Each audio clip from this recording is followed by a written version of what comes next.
സ്പേസിൽ പല സ്ഥലങ്ങളിൽ ബ്ലാക്ക് ഹോൾ എന്നൊരു സാധനം ഉണ്ട് എന്ന് സയന്റിസ്റ്റുമാർ കണ്ടുപിടിച്ചിട്ടുണ്ട്. ഈവൻ ലൈറ്റ് വരെ അതുവഴി പോയാൽ അത് സക്ക് ചെയ്ത് അകത്തോട്ട് എടുക്കുമെന്നാണ് പറയുന്നത്. ഏത് കാര്യത്തെയും അത് സക്ക് ചെയ്ത് അകത്തോട്ട് എടുക്കും. എടുത്തു കഴിഞ്ഞാൽ പിന്നെ അതിനെ കാണാൻ സാധിക്കത്തില്ല. ചുരുക്കി പറഞ്ഞാൽ ആ ബ്ലാക്ക് ഹോൾ എന്ന് പറയുന്നതിനെ ഒരു സാധനത്തിനും കവർ ചെയ്യാൻ സാധിക്കത്തില്ല, അതിനെ മൂടാൻ സാധിക്കത്തില്ല. അത് സക്ക് ചെയ്ത് അകത്തോട്ട് എടുക്കും, ഏത് സാധനം പോയാലും. എന്നാൽ ഇന്ന് സ്പേസിലുള്ള ബ്ലാക്ക് ഹോളിനെ കുറിച്ചല്ല ഞാൻ സംസാരിക്കുവാനായിട്ട് ആഗ്രഹിക്കുന്നു. എല്ലാ മനുഷ്യന്റെയും ആത്മാവില് അതുപോലെ ഒരു ബ്ലാക്ക് ഹോൾ ഉണ്ട്.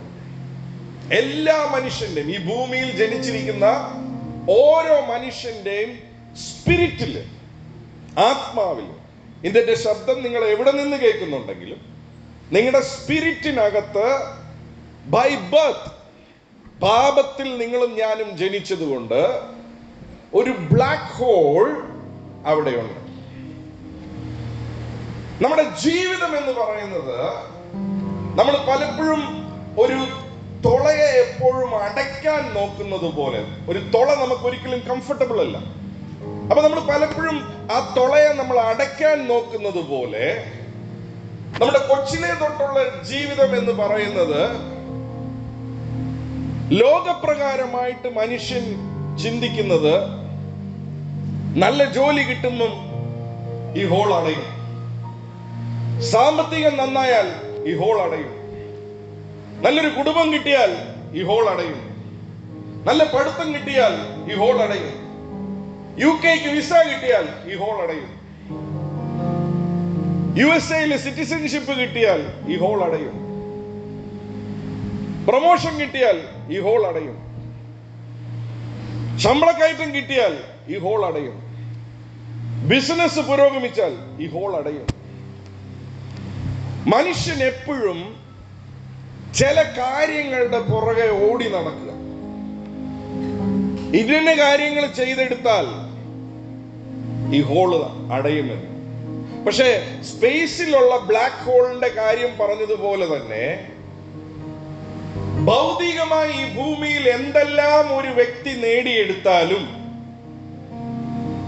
ഈ ബ്ലാക്ക് ഹോള് അതിന്റെ അടുത്തുള്ള സാധനത്തെ അത് വലിച്ചകത്തോട്ട് എടുക്കുമെന്ന് പറഞ്ഞതുപോലെ കുറച്ച് ദിവസത്തേക്ക് അതിന്റെ സന്തോഷം നിലനിൽക്കും, കുറച്ച് ദിവസത്തേക്ക് അതിന്റെ ആനന്ദം നിലനിൽക്കും. എന്നാൽ കുറെ കഴിയുമ്പോൾ ആ ആനന്ദം മാറി പിന്നെയും ആശങ്കയായി. ജീവിതത്തിൽ എത്രയോ കാര്യങ്ങൾ നിങ്ങൾ അങ്ങനെ ആഗ്രഹിച്ചതും പ്രാർത്ഥിച്ചതും കിട്ടിയിട്ട് പോലും പലപ്പോഴും അതിന്റെ ആ സന്തോഷം കുറച്ച് ദിവസങ്ങൾ കഴിയുമ്പോൾ, മാസങ്ങൾ കഴിയുമ്പോൾ, മാറിക്കഴിയുമ്പോൾ പിന്നെയും ശൂന്യത അനുഭവപ്പെടും. അതിന്റെ കാരണം എന്താണെന്ന് വെച്ചാൽ ആ ആത്മാവിലുള്ള ബ്ലാക്ക് ഹോളിനെ ആർക്കും, ഒരു സാധനത്തിനും, ഒരു അച്ചീവ്മെന്റിനും, ഒരു സക്സസിനും അടയ്ക്കുവാനായിട്ട് സാധിക്കത്തില്ല. ചിലരൊരു സ്ഥാനത്തിന് വേണ്ടി ഓടും, അതിന്റെ പുറകെ ആ സ്ഥാനം ലഭിക്കും, അതിനേക്കാൾ വലിയ വലിയ സ്ഥാനങ്ങളും ചിലപ്പോൾ ലഭിച്ചെന്നിരിക്കും. പേര് കിട്ടിയാൽ അത് ഹോൾ അടയുമെന്ന് തോന്നും, പ്രശസ്തി കിട്ടിക്കഴിഞ്ഞാൽ അടയുമെന്ന് തോന്നും. പക്ഷെ പേരിനോ പ്രശസ്തിക്കോ സ്ഥാനത്തിനോ മാനത്തിനോ ജീവിതത്തിൽ ഉണ്ടാകുന്ന താൽക്കാലികമായ ഭൗതിക വിജയങ്ങൾക്കോ ഒന്നിനും ഈ ഹോളിനെ അടയ്ക്കാൻ സാധിക്കത്തില്ല. അതുകൊണ്ടാ പലതും ജീവിതത്തിൽ ആഗ്രഹിച്ചത് ലഭിച്ചിട്ടും കുറച്ചു കഴിയുമ്പോൾ പിന്നെയും ആശങ്കയിലേക്ക് പോകുന്നത്. ആ ഹോൾ അടയാതെ വരുമ്പോഴാണ് ഭൂമിയിൽ പലരും ലഹരിക്കും സെക്സും അതുപോലെ തന്നെ പോർണോഗ്രാഫിയും അങ്ങനെയുള്ള പലതിന്റെയും പുറകെ മനുഷ്യൻ പോകുന്നതിന്റെ കാരണം എന്തെങ്കിലും ഒരു എന്റർടൈൻമെന്റിൽ കൂടെ ആ ഹോൾ അടയണം. എന്നാൽ ഇതൊന്നിനും ഈ ഹോളിനെ അടയ്ക്കുവാനായിട്ട് സാധിക്കത്തില്ല. വചനമനുസരിച്ച് ഈ ഹോൾ ഉണ്ടാകാനുള്ള കാരണം മനുഷ്യന്റെ പാപം. പാപം നിമിത്തമാണ് ആ ഹോൾ ഉണ്ടായത്. ആ ഹോൾ ഉണ്ടായതിന്റെ ഏറ്റവും വലിയ ഭവിഷ്യത്ത് എന്ന് പറയുന്നത് ദൈവവുമായിട്ടുള്ള ബന്ധം മനുഷ്യന്റെ നഷ്ടപ്പെട്ടു. ആ നഷ്ടപ്പെട്ട ബന്ധം പുനഃസ്ഥാപിക്കപ്പെടാത്തിടത്തോളം കാലം ആ തുളയെ ഭൂമിയിലുള്ള വേറെ ഒന്നിനും അടയ്ക്കാൻ സാധിക്കത്തില്ല. ഇതെന്നെ ശ്രദ്ധിക്കുന്ന പലരും, നിങ്ങൾ ഒരുപക്ഷെ നിങ്ങളുടെ 2-3 പ്രാർത്ഥനാ വിഷയങ്ങളും കൂടെ കിട്ടിക്കഴിഞ്ഞാൽ ഇവിടെ ഒരു ആശ്വാസം കിട്ടുമെന്ന് നിങ്ങൾക്ക് തോന്നും. അതാ തുളയാ നിങ്ങളോട് പറയുന്നത്. പക്ഷെ നിങ്ങൾക്ക് ഞാനൊരു സത്യം പറയാം. ജീവിതത്തിലെ ഈ ഭൂമിയിൽ ഭൗതികമായിട്ടുള്ള എന്തെല്ലാം നിങ്ങൾ നേടിയാലും അതൊന്നിനും ഈ ആത്മാവിന്റെ ബ്ലാക്ക് ഹോളിനെ അടയ്ക്കുവാൻ സാധിക്കത്തില്ല. Nothing can ever close your black hole.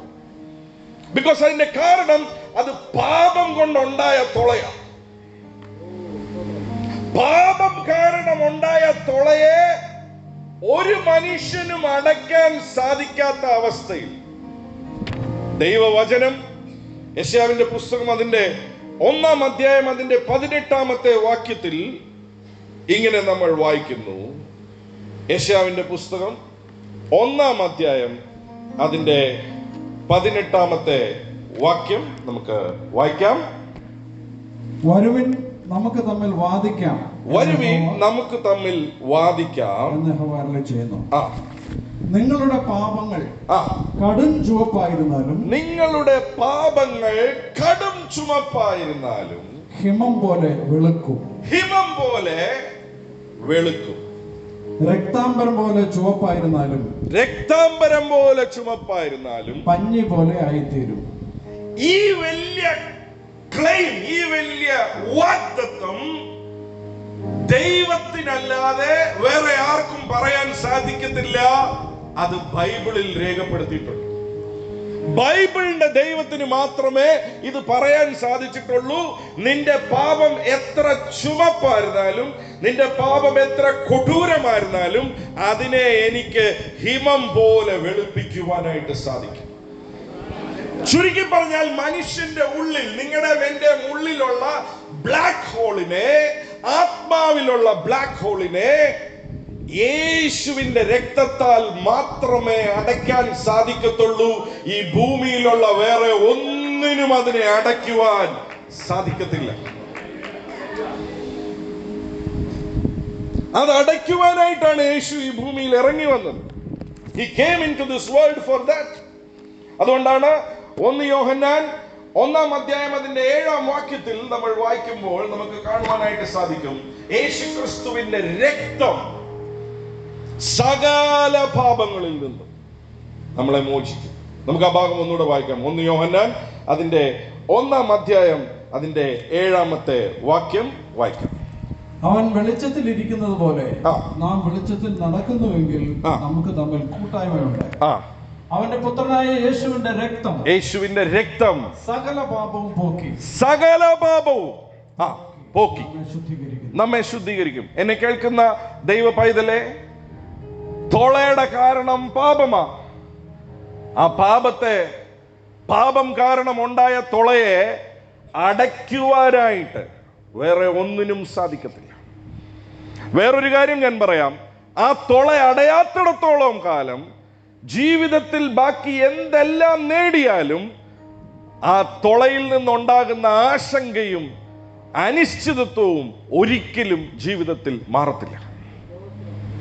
ഈ തുള അടയാത്തിടത്തോളം കാലം നമ്മുടെ ജീവിതത്തിൽ ഒരിക്കലും നമുക്ക് കോൺഫിഡൻസ് ഉണ്ടാകത്തില്ല. ഭാവിയെക്കുറിച്ച്, നമ്മുടെ ജീവിതത്തിൽ ഒന്നിനെക്കുറിച്ചും നമുക്ക് എല്ലാത്തിനെ കുറിച്ചും ആശങ്കയായിരിക്കും എല്ലാ നേരത്തിലും. ചില കാര്യങ്ങൾ നടക്കുമ്പോൾ കിട്ടുമ്പോഴൊക്കെ നമുക്ക് സന്തോഷം തോന്നും. പക്ഷേ അതുകൊണ്ടാണ് യേശു പറഞ്ഞേ, ഒരുവൻ ഈ ലോകം മുഴുവൻ നേടിയാലും ആത്മാവിനെ നഷ്ടപ്പെടുത്തിയാൽ, ചുരുക്കി പറഞ്ഞാൽ ആത്മാവിന്റെ തുള അടയാതെ പോയാൽ അവൻ എന്ത് പ്രയോജനം? എന്ന് വെച്ചാൽ അതിന്റെ അർത്ഥം ഈ ലോകത്തിലുള്ള ഒരു സാധനത്തിനും ഈ തുളയെ അടയ്ക്കാൻ സാധിക്കത്തില്ല.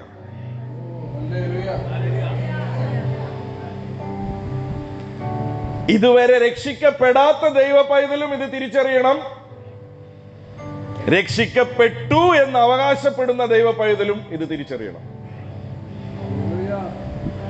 അതുകൊണ്ടാണ് 1 പത്രോസ് അതിന്റെ 1-ാം അധ്യായം അതിന്റെ 18ഉം 19ഉം വാക്യങ്ങൾ നമ്മൾ വായിക്കുമ്പോൾ 1 പത്രോസ് അതിന്റെ 1-ാം അധ്യായം അതിന്റെ 18ഉം 19ഉം വാക്യങ്ങളിൽ നമുക്ക് കാണുവാനായിട്ട് സാധിക്കും. വായിച്ചേ. വ്യർത്ഥവും പിതൃപാരമ്പര്യവുമായുള്ള നിങ്ങളുടെ നടപ്പിൽ നിന്ന് നിങ്ങളെ വീണ്ടെടുത്തിരിക്കുന്നത് പൊന്ന്, വെള്ളി മുതലായ അഴിഞ്ഞു പോകുന്ന വസ്തുക്കളെ കൊണ്ടല്ല. പൊന്നിനും വെള്ളിക്കും എന്ന് വെച്ചാൽ ഈ ഭൂമിയുടെ എക്കോണമിയെ തീരുമാനിക്കുന്നത് പൊന്നും വെള്ളിയുമാ. പൊന്നിനോ വെള്ളിക്കോ ഈ തുളയെ അടയ്ക്കാൻ സാധിക്കത്തില്ല. ഇനി എത്ര പൊന്ന് കിട്ടിയാലും പ്രാർത്ഥിച്ച് എത്ര വെള്ളി കിട്ടിയാലും ഈ തുളയെ ഒരിക്കലും അതിന് അടയ്ക്കാൻ സാധിക്കത്തില്ല. അല്പസമയത്തിനേക്ക് സന്തോഷം തോന്നുന്നത് പോലെ തോന്നും, പക്ഷെ തുള അവിടെ തന്നെ കാണും. അവിടെ വചനം പറയാ, അഴിഞ്ഞു പോകുന്ന പൊരുളുകൾ കൊണ്ടല്ല, വസ്തുക്കളെ കൊണ്ടല്ല, ക്രിസ്തു നിർദോഷവും നിഷ്കളങ്കവുമായ കുഞ്ഞാടിന്റെ വിലയേറിയ രക്തം കൊണ്ടത്രയെന്ന് നിങ്ങൾ അറിയുന്നുവല്ലോ. ആദ്യം മനസ്സിലാക്കേണ്ട സത്യമാണ്, യേശുവിന്റെ രക്തത്താൽ മാത്രമേ ഈ ബ്ലാക്ക് ഹോൾ, എന്റെ സ്പിരിറ്റിലെ ബ്ലാക്ക് ഹോള് നിറയത്തുള്ളൂ. അല്ലാതെ അതിന് വേറൊരു പോം വഴിയില്ല. ഈ ലോകത്തിലുള്ള ഏത് മനുഷ്യന്റെയും ബ്ലാക്ക് ഹോളിനെ, സ്പിരിറ്റിലുള്ള ബ്ലാക്ക് ഹോളിനെ യേശുവിന്റെ രക്തത്തെ കൂടാതെ കവർ ചെയ്യാൻ സാധിക്കത്തില്ല. അതുകൊണ്ട് എന്നെ ശ്രദ്ധിക്കുന്ന എല്ലാ ദൈവമക്കളും ശ്രദ്ധിക്കുക. യേശുവിനെ തേടുന്നവരും യേശുവിന്റെ നാമം ഉച്ചരിക്കുന്നവരും മനസ്സിലാക്കുക, ജീവിതത്തിൽ എന്തോ ചിലത് പ്രാർത്ഥിച്ചത് കിട്ടുമ്പോൾ അല്ല, ജീവിതത്തിലെ ഉള്ളിലെ തുള അടയുന്നത് യേശുവിന്റെ രക്തത്തിന്റെ വില എനിക്ക് മോളെ കെട്ടിക്കാനോ എന്റെ സാമ്പത്തികം നന്നാകാനായിട്ടോ അതെല്ലാം കരുവേപ്പലയാണ്. അതിനേക്കാൾ ശ്രേഷ്ഠമായതൊന്നുണ്ട്. ഒരിക്കലും ആർക്കും അടയ്ക്കാൻ സാധിക്കാത്ത, ഒരു മനുഷ്യനും വില കൊടുക്കാൻ സാധിക്കാത്ത, ആരുടെ പൊന്നിനും പൊരുളിനും അടയ്ക്കാൻ സാധിക്കാത്ത ഒരു വിലയേറിയ ട്രഷറാണ് യേശുവിന്റെ രക്തം. അതിന് മാത്രമേ ഈ തുളയെ അടയ്ക്കുവാനായിട്ട് സാധിക്കത്തുള്ളൂ.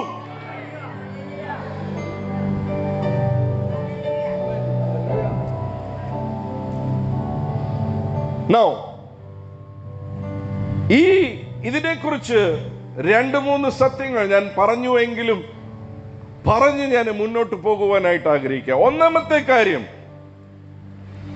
യേശുവിനോട് പ്രാർത്ഥിച്ച് ഞാൻ എത്ര ഭൗതിക അനുഗ്രഹങ്ങൾ എനിക്ക് കിട്ടിയാലും ആ ഭൗതിക അനുഗ്രഹങ്ങൾ ഒന്നും എന്റെ തുളയെ അടയ്ക്കണമെന്ന് നിർബന്ധമില്ല.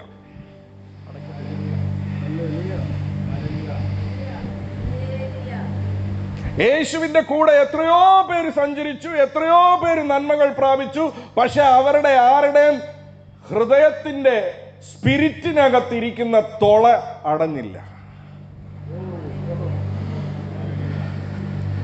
പക്ഷെ സക്കായി എന്നൊരു മനുഷ്യൻ യേശു എങ്ങനെയുള്ളവൻ എന്ന് കാണാൻ വന്നവനാണ്.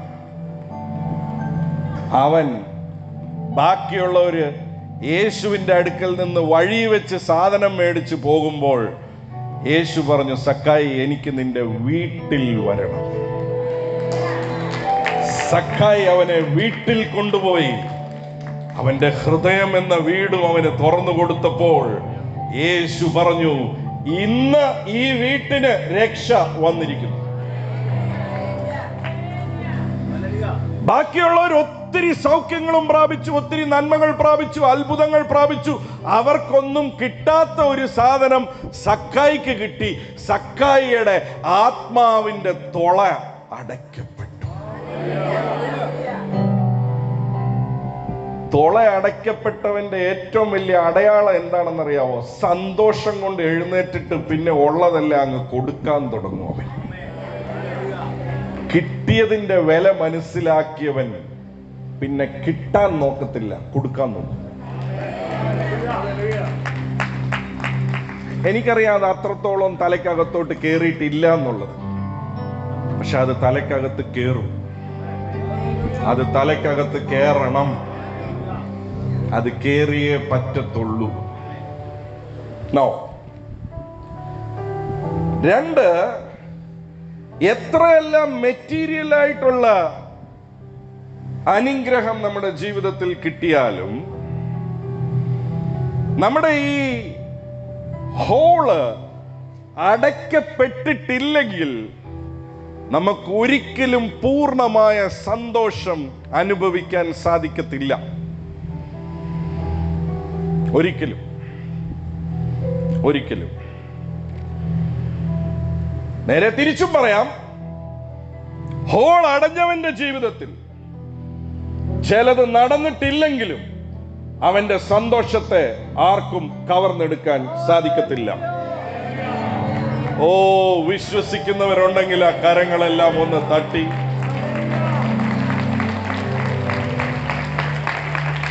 ഇന്ന് ചിലതിനെ വേർതിരിക്കാൻ പോവുക പരിശുദ്ധാത്മാവ്.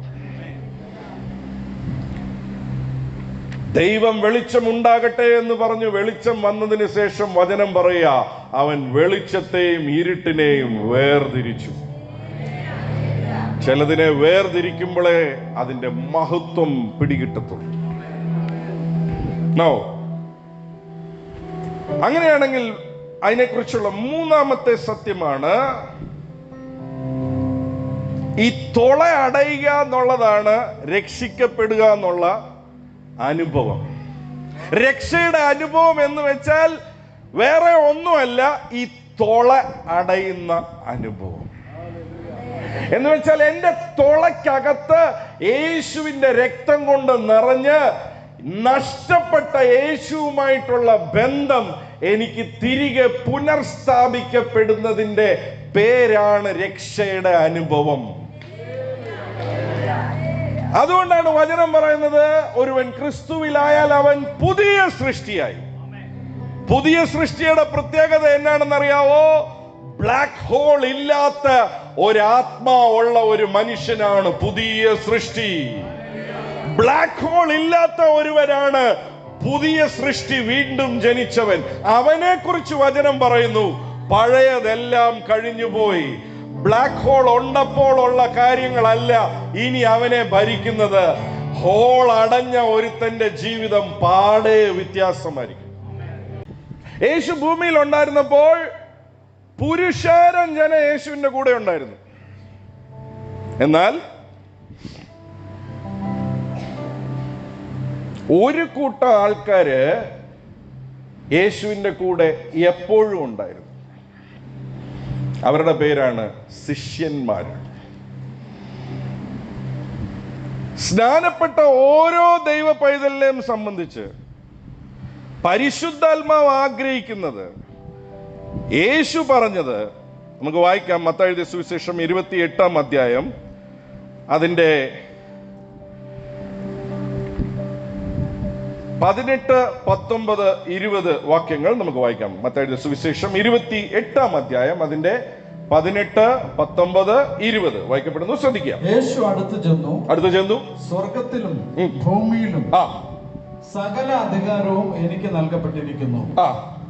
ആകയാൽ നിങ്ങൾ പുറപ്പെട്ട് പിതാവിന്റെയും പുത്രന്റെയും പരിശുദ്ധാത്മാവിന്റെയും നാമത്തിൽ സ്നാനം കഴിപ്പിച്ചും ഞാൻ നിങ്ങളോട് കൽപ്പിച്ചതൊക്കെയും പ്രമാണിപ്പാൻ തക്കവണ്ണം. സ്നാനം തുടക്കമാണെങ്കിൽ വളരെ വ്യക്തമായിട്ട് യേശു പറയുകയാണ്, സ്നാനപ്പെട്ട ഓരോ വ്യക്തിയും, ഇത് ദൈവദാസന്റെ കാര്യമല്ല, പാസ്റ്ററുടെ കാര്യമല്ല, യേശു എന്റെ കർത്താവാണെന്ന് പറഞ്ഞ് സ്നാനപ്പെട്ട ഓരോരുത്തരുടെയും കാര്യമാണ്. യേശു അവരെ കുറിച്ച് ആഗ്രഹിക്കുന്ന കാര്യമാണ്. വായിച്ചേ. ഞാൻ നിങ്ങളോട് കൽപ്പിച്ചതൊക്കെയും പ്രമാണിപ്പാൻ തക്കവണ്ണം. കേൾപ്പാൻ തക്കവണ്ണം അല്ല, പ്രമാണിപ്പാൻ തക്കവണ്ണം ഉപദേശിച്ചും കൊണ്ട് സകല ജാതികളെയും ശിഷ്യരാക്കിക്കൊള്ളുവിൻ. അപ്പൊ ഇവിടെ ശിഷ്യർ എന്നൊരു വാക്കുണ്ട്. ശിഷ്യൻ, ഡിസൈപ്പിൾ. ഡിസൈപ്പിൾ എന്ന വാക്കിൽ തന്നെ ഡിസിപ്ലിൻ എന്ന വാക്കുണ്ട്. അപ്പം യേശു വിളിച്ചത് ശിഷ്യനാക്കാനാണ്. അപ്പൊ ഇന്ന് ഞാൻ ഈ യേശുവിൻ്റെ കൂടെ ഉണ്ടായിരുന്ന ഈ ക്രൗഡും ഉണ്ടായിരുന്നു, ശിഷ്യനും ഉണ്ടായിരുന്നു. അപ്പം ഇന്നും യേശുവിൻ്റെ പുറകെ വരുന്നതിനകത്ത് ക്രൗഡും ഉണ്ട്, ശിഷ്യനും ഉണ്ട്. അപ്പുറത്തുള്ളവരോട് കൈ കൊടുത്ത് പറഞ്ഞ്, ഇന്നും പുരുഷാരവും ഉണ്ട്, ശിഷ്യനും ഉണ്ട്. അപ്പൊ ഈ പുരുഷാരത്തെ കുറിച്ച് ഒരു സ്ഥലത്ത് നമ്മൾ ഇങ്ങനെയാ വായിക്കുന്നത്. നമുക്ക് ആ വാക്യം വായിക്കാം. യോഹന്നാന്റെ സുവിശേഷം അതിന്റെ 6-ാം അധ്യായം അതിന്റെ 2-3 വാക്യങ്ങൾ വായിക്കുമ്പോൾ, 2-ാമത്തെ വാക്യത്തിൽ പുരുഷാരത്തെ കുറിച്ച് പറയുമ്പോൾ തന്നെ 3-ാമത്തെ വാക്യത്തിൽ ശിഷ്യനെ കുറിച്ച് പറയുന്നുണ്ട്, ശിഷ്യന്മാരെ കുറിച്ച് പറയുന്നുണ്ട്. ഇവർ രണ്ടുപേരും ഒരുമിച്ചായിരുന്നു, പക്ഷെ ഇവർ രണ്ടുപേരുടെയും പ്രവർത്തനങ്ങൾ വളരെ വ്യത്യസ്തമാണ്. വായിച്ചേ, യോഹന്നാന്റെ സുവിശേഷം 6-ാം അധ്യായം 2-3 വാക്യങ്ങൾ. അവൻ രോഗികളിൽ ചെയ്യുന്ന അടയാളങ്ങളെ കണ്ടിട്ട് ഒരു വലിയ പുരുഷാരം അവന്റെ പിന്നാലെ ചെന്നു. അപ്പൊ പിന്നാലെ ചെല്ലുന്ന ക്രൗഡ് ഉണ്ട്. ഇന്നത്തെ ഈ സോഷ്യൽ മീഡിയയുടെ കാലത്ത് ഫോളോവേഴ്സ്, എല്ലാ ചാനൽ തുടങ്ങുന്നവരും നോക്കുന്ന എത്ര ഫോളോവേഴ്സ് ഉണ്ടെന്ന. ഫോളോവേഴ്സ് ഇഷ്ടം പോലെ ഉണ്ട് ഇപ്പം. പക്ഷെ എല്ലാ ഫോളോവേഴ്സും ഡിസൈപ്പിൾസ് അല്ല. പിൻഗമിക്കുന്ന പുരുഷാരം മുഴുവൻ ശിഷ്യന്മാരല്ലായിരുന്നു. ശിഷ്യന്മാർക്കും പുരുഷാരത്തിനും ഒരു വ്യത്യാസമുണ്ട്. അവിടെ വചനം പറയുക, പുരുഷാരം പിൻഗമിച്ചതിന്റെ ആവശ്യം എന്താണെന്ന് അവിടെ എഴുതിയിട്ടുണ്ട്. വായിച്ചേ, യോഹന്നാൻ 6:2 മുഴുവനായി വായിച്ചേ. അവൻ രോഗികളിൽ ചെയ്യുന്ന അടയാളങ്ങളെ അടയാളം കണ്ട് ഒരു വലിയ പുരുഷാരം അവന്റെ പിന്നാലെ ചെന്നു. അപ്പം അടയാളത്തിന്റെ പുറകെ നടക്കുന്ന ഒരു പുരുഷാരം ഉണ്ട്. അവരും ഫോളോവേഴ്സാ, അവരും യേശുവിന്റെ പുറകെയാ, അവരും യേശുവിനോടാ പ്രാർത്ഥിക്കുന്നത്, യേശുവിനെയാ വിളിക്കുന്നത്. പക്ഷേ അടുത്ത വാക്യം പറയാ, 3-ാമത്തെ വാക്യം പറയാ, വായിച്ചേ.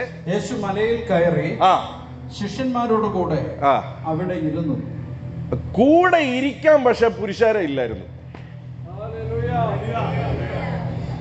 കൂടെ ആരേ ഇരുന്നുള്ളൂ? ശിഷ്യൻ. പുരുഷാരം എന്തിനാ ഫോളോ ചെയ്യുന്നത്? അടയാളം.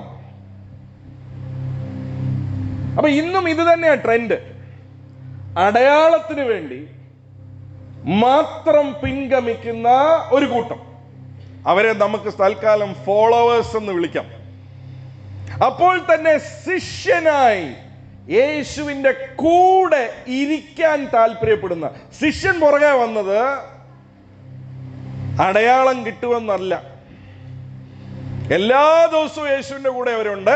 എല്ലാരും വിട്ടേച്ചു പോയപ്പോഴും യേശുവിന്റെ കൂടെ അവരുണ്ട്. അവന്റെ പേരാ ശിഷ്യൻ. യേശുവിന്റെ ആഗ്രഹം എന്നതാ? എല്ലാരും എന്നായി തീരണമെന്നാ? 4-5 പേരെ അതിന് മറുപടി പറയുന്നുള്ളൂ. വീണ്ടും മത്തായി 28 വായിപ്പിക്കട്ടെ. സ്നാനപ്പെടുന്ന എല്ലാരും എന്നായി തീരണമെന്നാ? എന്നായി തീരണമെന്നാ? നിങ്ങളുടെ ബൈബിളിൽ അങ്ങനെ ഇല്ലെങ്കിൽ എന്നോട് പറ, എന്നായി തീരണമെന്നാ? പറ. യേശു ശിഷ്യനാകാനാ വിളിച്ചേ. പറ. 2-3 പേർക്ക് കൈ കൊടുത്ത് പറ, യേശു വിളിച്ചത് ശിഷ്യനാകാനാ. അപ്പോ ഈ ഫോളോവേഴ്സിനും ശിഷ്യനും തമ്മിൽ ഉള്ള വ്യത്യാസം എന്താണെന്ന് ചില വ്യത്യാസങ്ങൾ ഞാൻ പെട്ടെന്ന് പറയാം. നിങ്ങൾക്ക് എഴുതിയെടുക്കുന്നവര് എഴുതിയെടുത്തോ, നല്ല കാര്യമാണ്. പക്ഷെ എഴുതിയെടുക്കുന്നതിനേക്കാൾ കൂടുതൽ നിങ്ങളുടെ ജീവിതത്തെ ഒന്ന് അയവിറക്കുക. ഞാനിതിൽ എവിടെയാ നിൽക്കുന്നത്? അതാ വളരെ അത്യാവശ്യം. ഒന്ന്, ഫോളോവർ എപ്പോഴും അവന്റെ കാര്യം കംഫർട്ടബിൾ ആകാൻ വേണ്ടിയിട്ടാണ് യേശുവിന്റെ പുറകെ വരുന്നത്. എന്നാൽ ശിഷ്യൻ കമ്മിറ്റഡാ. ഒരു ഭർത്താവ് ഭാര്യയോട് കമ്മിറ്റഡ് ആയിരിക്കുന്നത് പോലെ, ഒരു ഭാര്യ ഭർത്താവിനോട് കമ്മിറ്റഡ് ആയിരിക്കുന്നത് പോലെ ശിഷ്യൻ സുഖത്തിലാണേലും ദുഃഖത്തിലാണേലും അവൻ കമ്മിറ്റഡാ കൂടെ ഇരിക്കാൻ. ഫോളോവർ അവന്റെ കാര്യം കംഫർട്ടബിൾ ആകണമെന്നാ അവന്റെ ഏക ലക്ഷ്യം. പക്ഷേ ഡിസൈപ്പിള്, ശിഷ്യൻ കമ്മിറ്റഡാ. ഏതാണേലും ഞാൻ ഉണ്ട് അപ്പാ കൂടെ. 2, ഫോളോവർ എപ്പോഴും കൺസ്യൂമറാ. എനിക്കെന്നാ കിട്ടും, എനിക്ക് അത്ഭുതം എപ്പോ കിട്ടും, എന്റെ കാര്യം എപ്പം നടക്കും. പക്ഷേ ശിഷ്യൻ എപ്പോഴും കോൺട്രിബ്യൂട്ടറാ. എനിക്കെന്ത് ചെയ്യാൻ സാധിക്കും, എനിക്കെന്ത് നൽകാൻ സാധിക്കും. യഥാർത്ഥത്തിൽ ബ്ലാക്ക് ഹോൾ അടഞ്ഞ സക്കായി എഴുന്നേറ്റ് നിന്നിട്ട് പറഞ്ഞു, ഞാൻ തെറ്റിച്ചു മേടിച്ചിട്ടുണ്ടെങ്കിൽ 4 മടങ്ങ് ഞാൻ തിരികെ കൊടുക്കും. എന്റെ വസ്തുവകകളിൽ പകുതി ഞാൻ ദരിദ്രർക്ക് കൊടുക്കും. തൊളയടയാത്തവൻ യേശുവിന്റെ പുറകെയാ, പക്ഷെ തൊളയടയാത്തവൻ അവൻ എപ്പോഴും എനിക്കെന്നാ കിട്ടുമെന്ന അവന്റെ ലക്ഷ്യം. പക്ഷെ തൊളയടഞ്ഞ ശിഷ്യൻ എനിക്കെന്ത് കൊടുക്കാൻ പറ്റുമെന്നുള്ളതാ അവന്റെ ലക്ഷ്യം. എത്ര പേർക്ക് മനസ്സിലാകുന്നുണ്ട്? മനസ്സിലാകുന്നവരാർത്ത് വിളിച്ചൊരു ഹല്ലേലൂയ പറഞ്ഞു. 3, ഫോളോവർ എപ്പോഴും കളി വെളിയിൽ നിന്ന് കാണും.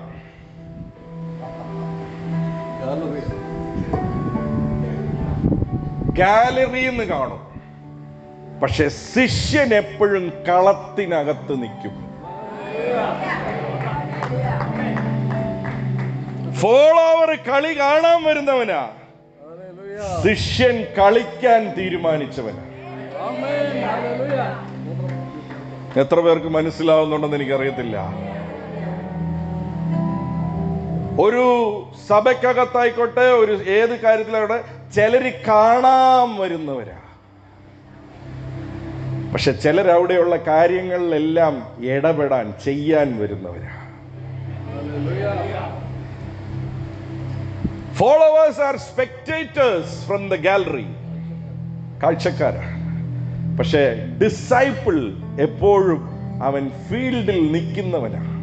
അവന്റെ കൈ അഴുക്കാകാൻ അനുവദിക്കുന്നവനാ. 4, ഫോളോവർ എപ്പോഴും എന്റെ ഇഷ്ടം നടക്കണം, എനിക്കിത് വേണം, എന്റെ കാര്യം ഇങ്ങനെ ചെയ്തു തരണം എന്ന് പ്രാർത്ഥിക്കുന്നവനാ. പക്ഷേ ശിഷ്യൻ നിന്റെ ഹിതം എൻ്റെ ജീവിതത്തിൽ നിറവേറട്ടെ എന്ന് പറയുന്നവൻ. Let your will be done in my life. ശിഷ്യന്റെ ഉറപ്പ് എന്നാണെന്നറിയാവോ? ഒരുത്തനും അടയ്ക്കാൻ സാധിക്കാത്ത തൊള ഈ സ്നേഹിക്കുന്ന അപ്പൻ ചങ്കിലെ ചോര ഒഴിച്ച് എനിക്ക് അടച്ചിട്ടുണ്ടെങ്കിൽ ഇനി അവൻ എനിക്ക് വേണ്ടി ഒരു നന്മയും പിടിച്ചു വെക്കത്തില്ല. അവന്റെ ഏറ്റവും ബെസ്റ്റ് എനിക്ക് നൽകിയവൻ. നിന്റെ ഹിതം എൻ്റെ ജീവിതത്തിൽ നടന്നാൽ മതി. എന്റെ ഇഷ്ടം ഒന്നും വേണ്ട അപ്പായേ, അപ്പനിഷ്ടം എന്നിൽ പൂർണ്ണമാക്കണേ. എന്റെ ഇഷ്ടം ഒന്നും വേണ്ട അപ്പായേ, അപ്പനിഷ്ടം എന്നിൽ പൂർണ്ണമാക്കണേ. ശിഷ്യന്റെ പാട്ടാ.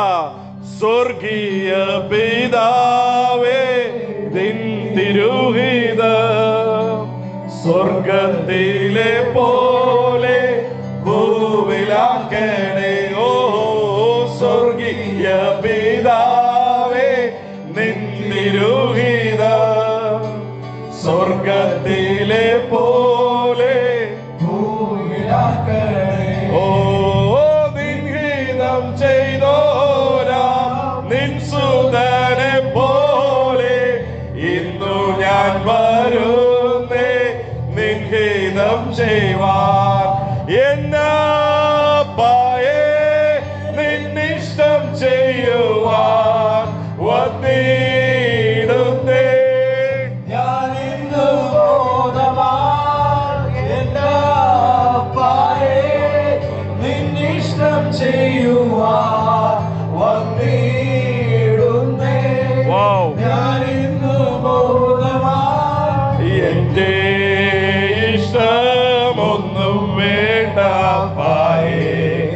അപ്പനിഷ്ടം എന്നിൽ പൂർണ്ണമാക്കണേ. ഓ എന്റെ ഒന്നും വേണ്ട നന്ദി അപ്പായേ. അപ്പനിഷ്ടം എന്നിൽ പൂർണ്ണമാക്കണേ. ഓ സ്വർഗീയ പിതാവേ, സ്വർഗത്തിലെ പോലെ ഭൂവിലാക്കണേ. ഓ നിൻഹിതം ചെയ്തോരാം നിൻ സുതരെ പോലെ ഇന്നു ഞാൻ വരുന്നേ നിൻ ഹിതം ചെയ്യുവാൻ. എന്നാ ശിഷ്യന്മാരുണ്ടെങ്കിൽ പാടിക്കേ. ഇഷ്ടം ചെയ്യുവാൻ വന്നിടുന്നേ ഞാൻ ഇന്നു ബോധമായി. ഓ എന്നാ പായേ. നിൻ ഇഷ്ടം ചെയ്യുവാൻ നന്ദി അപ്പായേ. ഇടുന്നേ ഞാൻ ഇന്നു ബോധമായി. Wow. I love you, Appa. ഒന്നും വേണ്ട I love you. I love you. ഇഷ്ടം എന്നിൽ I love you. എന്റെ ഇഷ്ടം ഒന്നും വേണ്ട പായേ. അപ്പനിഷ്ടം എന്നിൽ പൂർണ്ണമാക്കണേ. ഫോളോവർ പറയുക എന്റെ ഇഷ്ടം നടന്നാ മതി, എന്റെ ഇഷ്ടം, എന്റെ ഇഷ്ടം, എന്റെ ഇഷ്ടം. പക്ഷെ ശിഷ്യൻ പറയും എനിക്ക് അടുത്തത് എന്താണെന്ന് അറിയത്തില്ലപ്പാ, എനിക്ക് അടുത്തത് എന്ത് നടക്കുമെന്ന് എനിക്ക് അറിയത്തില്ലപ്പാ, പക്ഷെ എന്റെ നാളെ നിന്റെ കയ്യിലാണെന്ന് എനിക്ക് അറിയാപ്പാ. അതുകൊണ്ട് എന്റെ ഇഷ്ടം വേണ്ടപ്പാ, നിന്റെ ഇഷ്ടം. ഞാൻ ഇച്ചിരി ഞെരിഞ്ഞാലും കുഴപ്പമില്ലപ്പാ, നിനക്കേതാണോ സന്തോഷം അത് മതി എനിക്ക്, അത് മതി എനിക്ക്, അത് മതി എനിക്ക്. എന്റെ ഇഷ്ടമൊന്നും വേണ്ട പായേ. ഹല്ലേലൂയ. അപ്പനിഷ്ടം എന്നിൽ പൂർണ്ണമാക്കണേ. എന്റെ ഇഷ്ടം ഒന്നും വേണ്ട പായേ. അപ്പനിഷ്ടം എന്നിൽ പൂർണ്ണമാക്കണേ. ശിഷ്യന്റെ പാട്ടാ, ശിഷ്യന്റെ പാട്ടാ. ഞാൻ ആ പ്രാർത്ഥിക്കുന്ന കാര്യം നടന്നിട്ടില്ലേലും, ഞാൻ ആ പ്രാർത്ഥിക്കുന്ന ആവശ്യം എനിക്ക് കിട്ടിയിട്ടില്ലേലും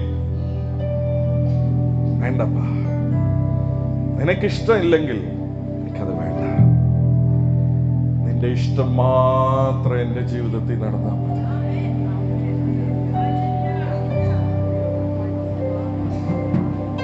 Thank you. എന്നാ പായേ നിന്നിഷ്ടം ചെയ്യുവാൻ വന്നിടുന്നേ ഞാൻ ഇന്നു ബോധമായി. എന്നാ പായേ നിന്നിഷ്ടം ചെയ്യുവാൻ വന്നിടുന്നേ ഞാൻ ഇന്നു ബോധമായി. എന്റെ ഇഷ്ടം ഒന്നും വേണ്ട പായേ. അപ്പനിഷ്ടം എന്നിൽ പൂർണ്ണമാക്കണേ. എന്റെ ഇഷ്ടമൊന്നും വേണ്ട പായേ. അപ്പനിഷ്ടം എന്നിൽ പൂർണ്ണമാക്കണേ. ഇരിക്കാം, ഇരിക്കാം. Such a glorious presence in this place. Such a glorious presence. Thank you, Jesus. നാലാമത്തെ ഫോളോവേഴ്സ്, പിൻഗമിക്കുന്നവർ, പുരുഷാരം ഉണ്ടായിരുന്നു. ആ പിൻഗമിക്കുന്നവരുടെ ഒരു പ്രത്യേക സ്വഭാവമാണ് പാർട്ട് ടൈമേ കാണത്തുള്ളവർ. ആവശ്യമുള്ളപ്പോഴേ അവരെന്നെ ചെയ്യത്തുള്ളൂ, പ്രത്യക്ഷപ്പെടത്തുള്ളൂ. അപ്പുറത്തുള്ള ആളുടെ കൈ കൊടുത്ത് ചോദിച്ചേ, നിങ്ങളുടെ കാര്യമാണോ ഇപ്പോൾ കേൾക്കുന്നത്?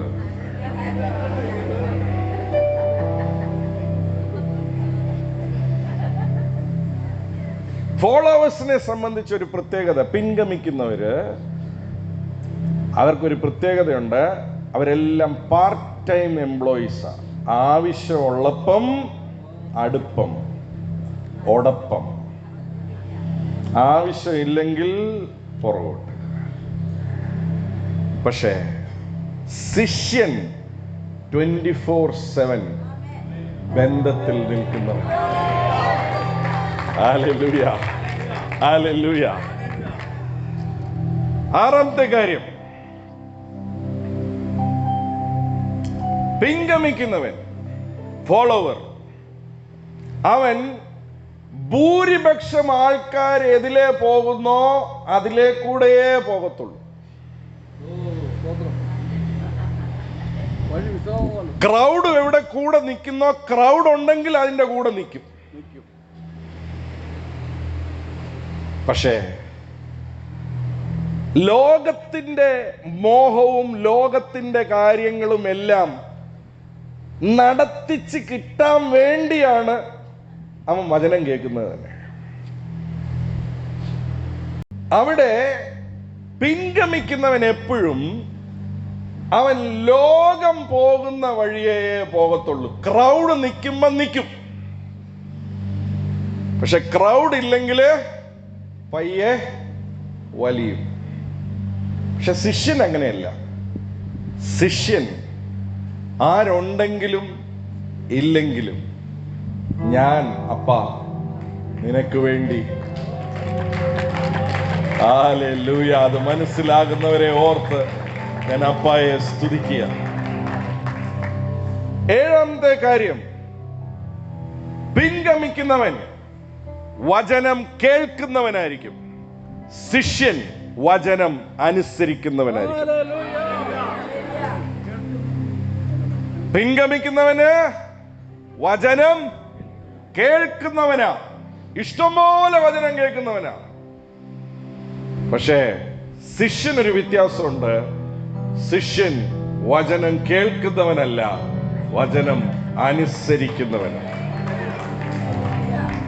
8, പിൻഗമിക്കുന്നവൻ വികാരങ്ങളാൽ നയിക്കപ്പെടുന്നവനാ. ശിഷ്യൻ വിശ്വാസത്താൽ നയിക്കപ്പെടുന്നവനാ. അപ്പുറത്തുള്ളവരുടെ കൈ കൊടുത്ത് പറഞ്ഞേ, പിൻഗമിക്കുന്നവൻ വികാരങ്ങളാൽ നയിക്കപ്പെടുന്നവനാ. ഈ ആഴ്ച ഭയങ്കര പറക്കല, അടുത്ത ആഴ്ച ചിറകെല്ലാം ഒടിഞ്ഞു.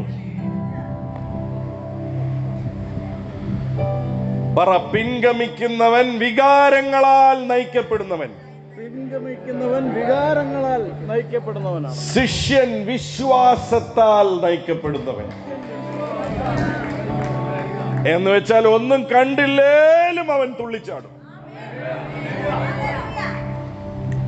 മറ്റവൻ കണ്ടാലേ ചാടത്തുള്ളൂ, അവൻ ഒന്നും കണ്ടില്ലേലും ചാടും. ഹല്ലേലൂയ. അപ്പുറത്തുള്ളവടൊന്ന് കൈ കൊടുത്ത് ചോദിച്ചേ, പുരിഞ്ചാച്ച.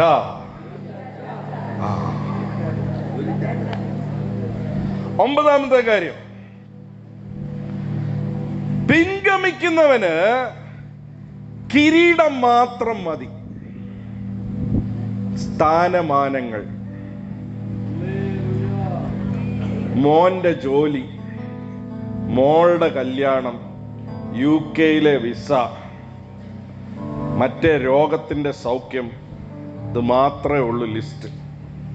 പിൻഗമിക്കുന്നവന് കിരീടം മാത്രം മതി, ശിഷ്യൻ കുരിശ് ചുമക്കാൻ തയ്യാറായവൻ.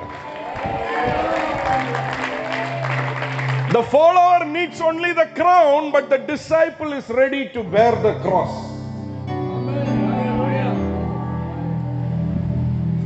Hallelujah. എന്താ ക്രോസ്? ചിലത്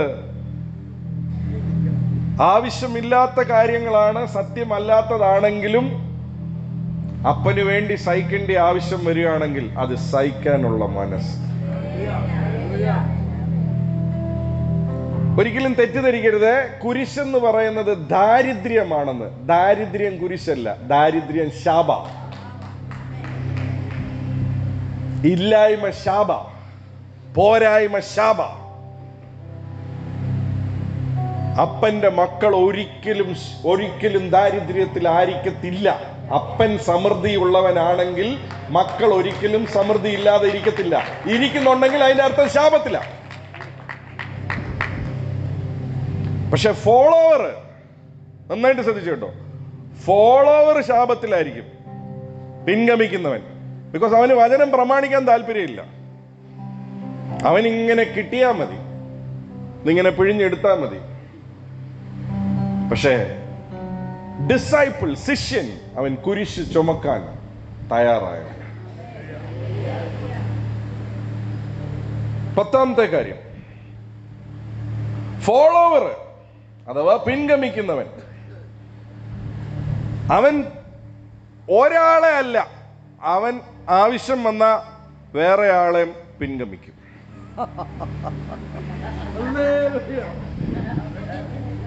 യേശുവേ വിളിക്കാൻ പറഞ്ഞപ്പോ വിളിച്ചു. ഇറങ്ങിയപ്പോ ഒരാൾ പറഞ്ഞു, അപ്പുറത്ത് 2 മെഴുകുതിരി കത്തിച്ച അവിടെയും കാര്യം നടക്കുന്നുണ്ട്, അവിടെ കത്തീര്. ഇപ്പുറത്ത് പറഞ്ഞു ഒരു നേർച്ച കൊടുത്ത അവിടെയും കാര്യം നടക്കുന്നു, നേർച്ചയും കൂടെ അങ്ങ് കൊടുത്തേക്കാം, ഇരിക്കട്ടെ, എല്ലാം പോകുന്നതെല്ലാം ഒരേ സ്ഥലത്തോട്ടല്ലേ എന്ന് അവൻ ചിന്തിക്കുന്നു.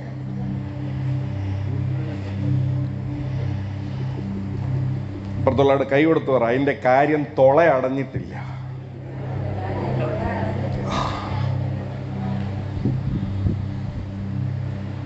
ഒന്നുകൂടെ കൈ കൊടുത്തു പറ, മുങ്ങിയത് കൊണ്ട് തുളയടയണമെന്ന് നിർബന്ധമില്ലെന്ന് പറ. ഇതിങ്ങനെ പ്രസംഗിക്കാൻ തോമസുട്ടി ബ്രദർ മാത്രമേ കാണത്തുള്ളൂ.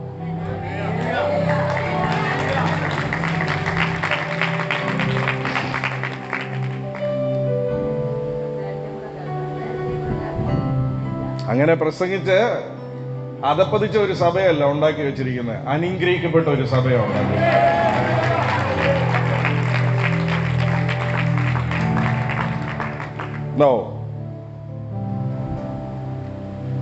ഫോളോവർ ഇപ്പൊ സോഷ്യൽ മീഡിയയില് ഒരു ചാനലല്ല, എത്ര ചാനലിന് വേണേലും ഒരാൾക്ക് എന്നാ ചെയ്യാം, ഫോളോവറായി ഇരിക്കാം. പക്ഷെ ശിഷ്യന് ഒരാളെ മാത്രമേ ഫോളോ ചെയ്യാൻ പറ്റൂ. നമ്മുടെ നാടൻ ഭാഷയെ പറഞ്ഞാൽ വേറൊരു രീതിയിൽ പറയണമെങ്കിൽ, നിങ്ങൾക്ക് കുറച്ചുകൂടെ മനസ്സിലാവുന്ന രീതിയിൽ പറയണമെങ്കിൽ, ഫോളോവർക്ക് ഒരു പ്രത്യേക സ്വഭാവമുണ്ട്, പിൻഗമിക്കുന്നവൻ ഒരു പ്രത്യേക സ്വഭാവമുണ്ട്. അപ്പം കാണുന്നവനെ അപ്പ എന്ന് വിളിക്കും.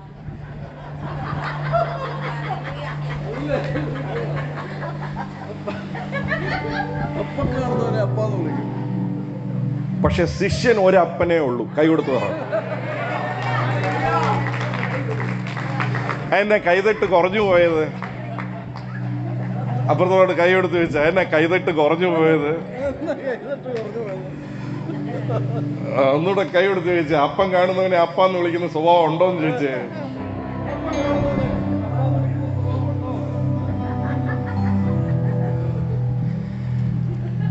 എവിടെയെല്ലാം എന്തേലും സാധ്യതയുണ്ടോ?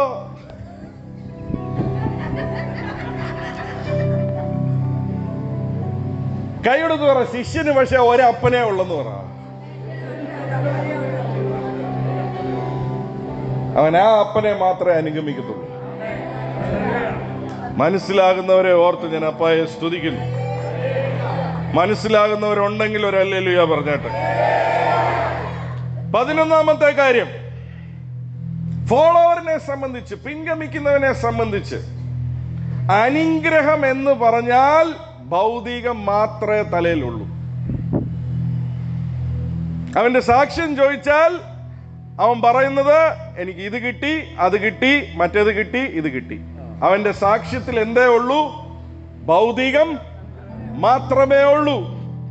പക്ഷെ ശിഷ്യനെ സംബന്ധിച്ച് അനുഗ്രഹം എന്ന് പറഞ്ഞാൽ ആത്മീകമായിട്ട് അവൻ ഉണ്ടായ പുരോഗമനവും ഈ സർവശക്തനായ ദൈവവുമായിട്ട് അവനുണ്ടായ പ്രണയബന്ധവും ആ ദൈവത്തിൽ നിന്ന് അവനുണ്ടായ ജ്ഞാനവും പരിജ്ഞാനവും മാത്രമല്ല, ജീവിതത്തിൽ ഉണ്ടായ രൂപാന്തരവുമായിരിക്കും അവന്റെ സാക്ഷ്യം.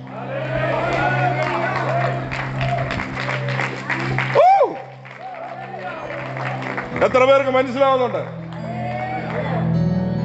സാക്ഷ്യം കേട്ടാൽ അറിയാം ഒരാള് ശിഷ്യനാണോ അതോ പിൻഗമിക്കാൻ വന്നവനാണോ. ലാസ്റ്റ് യേശുവിന് 12 ശിഷ്യന്മാര്, ഞാനും 12 നിർത്തുക. ലാസ്റ്റ്, പിൻഗമിക്കുന്നവന് അവന്റെ കളിയില് യേശുവിനെ ഒരു കരുവായി ഉപയോഗിക്കാൻ നോക്കുന്നവനാണ്.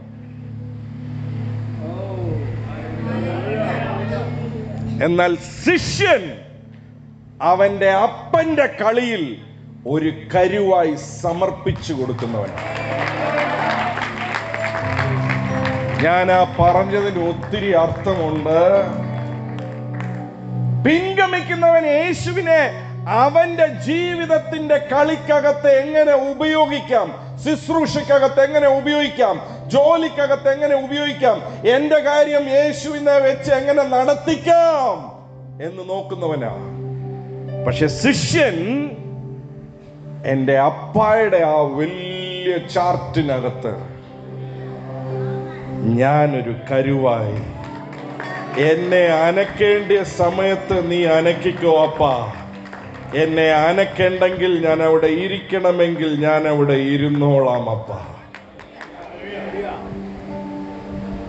യേശുവിനെ കരുവാക്കുന്നവൻ ഒരിക്കലും ജീവിതത്തിൽ ജയിക്കത്തില്ല. പക്ഷെ യേശുവിന്റെ കളിയിൽ കരുവായി സമർപ്പിച്ചു കൊടുക്കുന്നവൻ ഒരു പ്രത്യേകതയുണ്ട്. എന്റെ അപ്പൻ ഒരിക്കലും തോക്കാത്തത് കൊണ്ട് അവന്റെ കയ്യിൽ നീ അനങ്ങുന്ന കരുവാണെങ്കിൽ നീ ഒരിക്കലും തോക്കത്തില്ല. അവൻ ജയാളിയായതുപോലെ അവൻ നിന്നെ ജയിപ്പിക്കുക തന്നെ ചെയ്യും. നിന്നെ ഇരുത്തേണ്ടിടത്ത് ഇരുത്തിയാൽ അവിടെ ഇരുന്നാ മതി. സമയം വരുമ്പോ അവൻ നിന്നെ അനക്കുമ്പോ അനങ്ങിയാ മതി. പക്ഷെ നിന്നെ മുമ്പിൽ ഒരു വലിയ ശത്രു മതിൽ വന്ന് നിന്നാലും നിന്നെ അവൻ അനക്കുന്ന സമയത്ത് മുഴുവനും താഴെ പോവും.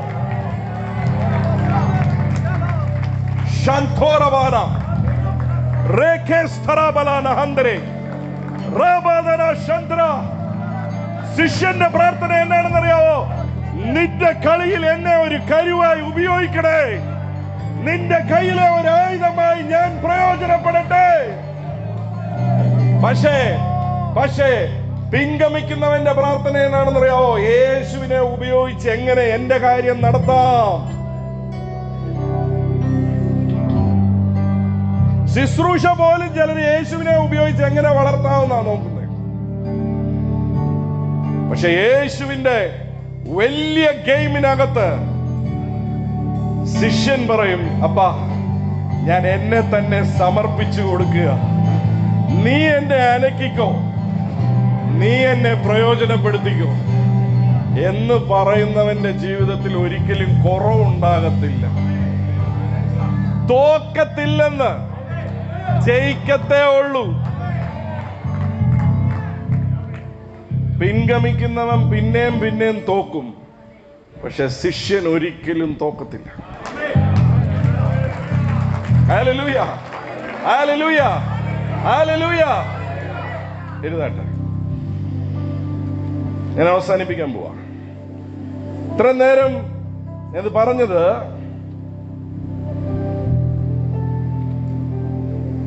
ഓരോരുത്തരും നിങ്ങളുടെ ജീവിതത്തെ അയവിറക്കുക. ഈ പറഞ്ഞ കാര്യങ്ങളിൽ ഞാൻ എവിടെ നിൽക്കുന്നു? ശിഷ്യനായി പ്രവർത്തിക്കാൻ പറ്റണമെങ്കിൽ ശ്രദ്ധിക്കുക, ശിഷ്യനായി നമ്മളിപ്പോ കേട്ട രീതിയിൽ പ്രവർത്തിക്കണമെങ്കിൽ അവന്റെ ബ്ലാക്ക് ഹോള് അടഞ്ഞിരിക്കണം.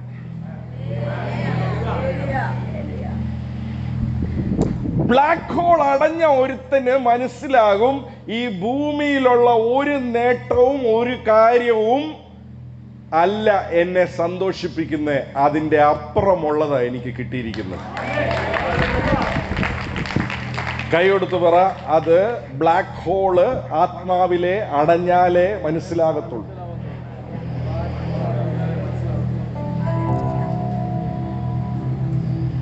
അല്ലെങ്കിൽ ഇത് വളരെ ഡിഫിക്കൽട്ടാണ്. അതുകൊണ്ട് എന്നെ ശ്രദ്ധിക്കുന്ന എല്ലാവരും ഓർത്തോണം, യേശുവിന്റെ പുറകെ വന്നതിന്റെ ഏക ഉദ്ദേശം, പല ഉദ്ദേശമല്ല, ഏക ഉദ്ദേശം ഈ തൊള അടയാനാ. ഈ തൊള അടയാതെ നിനക്ക് എന്തെല്ലാം ജീവിതത്തിൽ സംഭവിച്ചാലും അയ്യോ കഷ്ടം. ബിക്കോസ് അതുകൊണ്ട് ഒരു പ്രയോജനവും ഇല്ല. അതുകൊണ്ട് യേശു പറഞ്ഞേ, ഒരുവൻ ഈ ലോകം മുഴുവൻ നേടിയാലും അവന്റെ ആത്മാവിന്റെ തുള അടച്ചു കിട്ടിയില്ലെങ്കിൽ അവൻ എന്ത് പ്രയോജനം? ഇപ്പൊ ശിഷ്യന്റെ ബിഹേവിയർ, ശിഷ്യന്റെ സമർപ്പണം നമ്മുടെ ജീവിതത്തിൽ വരണമെങ്കിൽ അതിന് പ്രധാനപ്പെട്ട കാര്യം എന്റെ ആത്മാവിലെ തുള അടയ്ക്കപ്പെടണം. എന്തുകൊണ്ട് അടയ്ക്കപ്പെടണം? യേശുവിനാൽ അടയ്ക്കപ്പെടണം. യേശുവിന്റെ രക്തത്താൽ അടയ്ക്കപ്പെടണം. അടച്ചവന്റെ ഏറ്റവും വലിയ പ്രത്യേകത എന്നാണെന്നറിയാവോ? നഷ്ടപ്പെട്ട പ്രണയ ബന്ധം അവന് തിരികെ കിട്ടുന്നത്. ശിഷ്യനെ സംബന്ധിച്ച് യേശുവുമായിട്ടുള്ള അവന്റെ ബന്ധമാണ് അവന്റെ ജീവിതത്തിലെ ഏറ്റവും പ്രാധാന്യമുള്ള കാര്യം.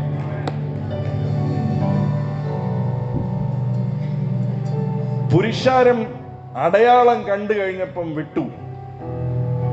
എന്നാൽ ശിഷ്യന്മാർ അവന്റെ കൂടെ മലയിൽ ചെന്ന് ഇരുന്നു. യേശു ആഗ്രഹിക്കുന്നത് ശിഷ്യന്മാരെയാണ്. ഞാൻ ഒരു വാക്യം കൂടെ, ഒരു ഭാഗം നമുക്ക് വായിക്കാം. മത്തായി എഴുതിയ സുവിശേഷം 7-ാം അധ്യായം അതിന്റെ 13ഉം 14ഉം വാക്യങ്ങൾ വായിക്കപ്പെടുന്നു. ശ്രദ്ധിക്കാം. മത്തായി എഴുതിയ സുവിശേഷം 7-ാം അധ്യായം അതിന്റെ 13, 14, അതിനെ തുടർന്ന് മുന്നോട്ടുള്ള ചില വാക്യങ്ങളും കൂടെ നമുക്ക് വായിച്ച് ഈ ഭാഗം ഞാൻ നിവൃത്തി ചെയ്യുവാനായിട്ട് ആഗ്രഹിക്കുക. മത്തായി എഴുതിയ സുവിശേഷം 7:13 തൊട്ട് വായിക്കപ്പെടുന്നു. ഇടുക്കുവാതിലിലൂടെ അകത്ത് കടപ്പൻ. ഇടുക്കുവാതിലിൽ കൂടെ. ബിക്കോസ് ഇപ്പൊ ശിഷ്യന്റെ കാര്യം കേട്ടപ്പോൾ പലർക്കും ഒരു ഇടുക്കം തോന്നിക്കാണും. അതെ, യെസ്, ഇടുക്കം ഉണ്ടോ? ഉണ്ട്. ഇടുക്കം ഉണ്ടോ? ഉണ്ട്. പക്ഷെ വചനം പറയാ, ഇടുക്കുവാതിലിൽ കൂടെ എവിടെ കയറാൻ പറ്റത്തുള്ളൂ? അകത്ത്. ഏതിന്റെ അകത്താന്നറിയാവോ? ആ ഫൈനൽ സ്വർഗീയ സൗഭാഗ്യത്തിനകത്ത്. അതിന്റെ വാതിൽ അത്ര വിശാല അല്ല.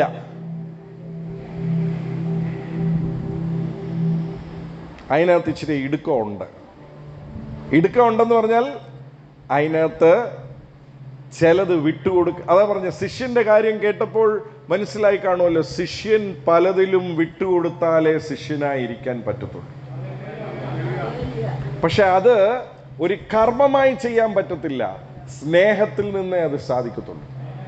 സ്നേഹം എപ്പോഴാ വരുന്നതെന്നറിയാവോ? ഈ തുള അടച്ച് കിട്ടിയവന് മനസ്സിലാകും, തുളയടഞ്ഞവന്റെ സന്തോഷത്തെ ഭൂമിയിലുള്ള ഒന്നിനും മാറ്റാൻ സാധിക്കത്തില്ല. തുളയടയാത്തിടത്തോളം കാലം ജീവിതത്തിൽ നിങ്ങൾക്ക് എന്നെല്ലാം കിട്ടിയാലും സന്തോഷം ഉണ്ടാകത്തുമില്ല. പക്ഷെ തുളയടച്ച് കിട്ടിയാൽ ജീവിതത്തിൽ ഒന്നുമില്ലെങ്കിലും ഭയങ്കര സന്തോഷം. അത് തുളയടച്ച് കിട്ടുന്നവന്റെ പ്രത്യേകതയാണ്. അവന് മാത്രമേ ശിഷ്യനായി ഉരുവെടുക്കാൻ സാധിക്കത്തുള്ളൂ, വളരാൻ സാധിക്കത്തുള്ളൂ. ഞാൻ പറഞ്ഞത് ഒരു രാത്രി കൊണ്ടാകാനല്ല, പക്ഷെ അതാണ് യാത്ര. That is the journey. ശിഷ്യന്റെ ജേർണി അതാണ്. അവിടെ വചനം പറയാ, ഇടുക്കമുള്ള വഴിയിൽ എന്നാ ചെയ്തോളാൻ? അകത്ത്. അപ്പൊ ഇത് ഇച്ചിരി ഇടുക്ക, മറ്റേത് സുഖ, ഒന്നും അറിയണ്ട. പക്ഷെ അകത്തെ കൂടെ പോയാല് സ്ഥലം മാറിപ്പോവും. എത്തേണ്ട സ്ഥലത്ത് എത്തത്തില്ല. വചനം വായിക്കപ്പെടുന്നു, ശ്രദ്ധിക്കുക. ഇടുക്കവാതിലൂടെ അകത്ത് കടപ്പൻ. നാശത്തിലേക്ക് പോകുന്ന വാതിൽ വീതിയുള്ളതും വഴി വിശാലവും അതിൽ കൂടി കടക്കുന്നവർ അനേകരും ആകുന്നു. അപ്പൊ എന്റെ വികാരത്തെ സുഖിപ്പിക്കാനും എന്റെ ഇഷ്ടത്തെ സാധിപ്പിക്കാനും ഒക്കെയുള്ള കാര്യങ്ങൾ അന്വേഷിച്ച് ഞാൻ നടക്കുമ്പോൾ നല്ല വിശാല പാതയില്ല, സുഖം അത്. പക്ഷെ അതിന്റെ അന്ത്യം എവിടെയായിരിക്കും? നാശമായിരിക്കും. ഞാനല്ല പറയുന്നത്, ബൈബിളാ പറയുന്നത്. ഈ ഭാഗമൊന്നും ആരും തൊടത്തേ ഇല്ല, പ്രസംഗിക്കത്തുമില്ല. പേടിയാ ആള് പോയാലോ. പക്ഷെ എനിക്ക് ആൾ ഇവിടുന്ന് പോകുന്നതിലോ നിൽക്കുന്നതിലോ അല്ല കാര്യം, ആൾ അവിടെ കാണണം.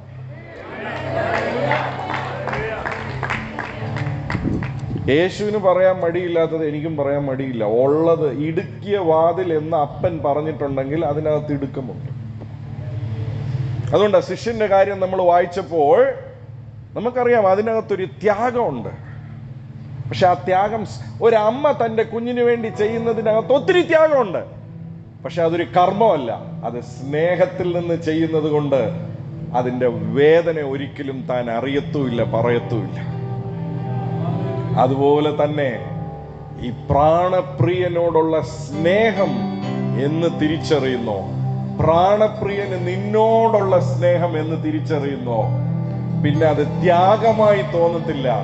എന്നെ കൊണ്ട് ഇതെങ്കിലും ചെയ്യാൻ സാധിച്ചല്ലോ അപ്പാ എന്ന് പറയുവാനായിട്ടുള്ള മനസ്സ് നിങ്ങളുടെ ഉള്ളിൽ വരുവാനായിട്ട് തുടങ്ങും.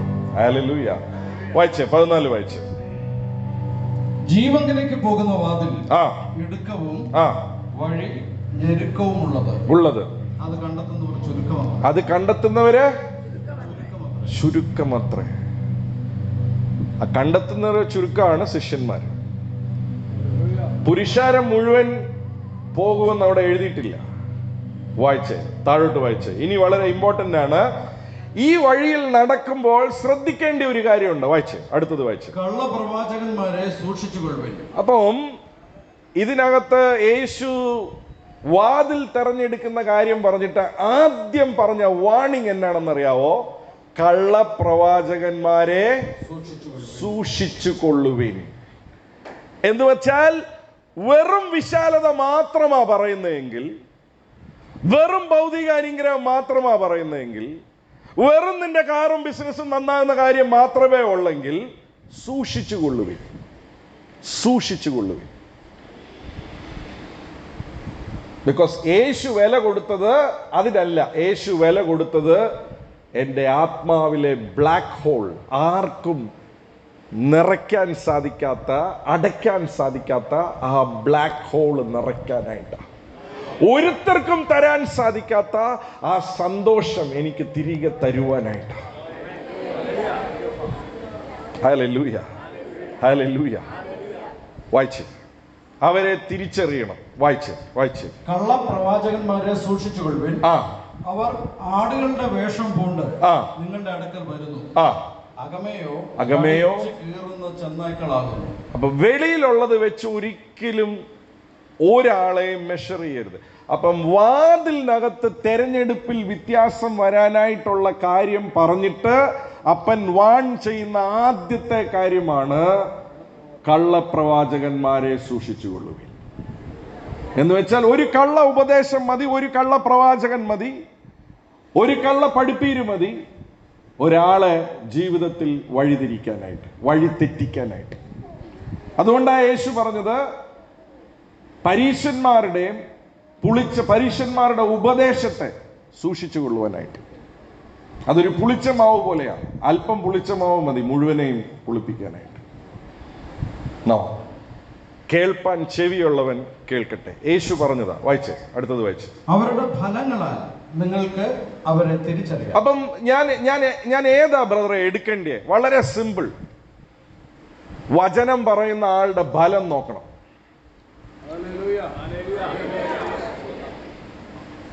ബലം പ്രസംഗമല്ല. തോമസുട്ടി ബ്രദറിന്റെ പ്രസംഗം നിങ്ങൾ കണ്ടല്ല നിൽക്കുന്നതെന്ന് എനിക്ക് നന്നായിട്ട് അറിയാം.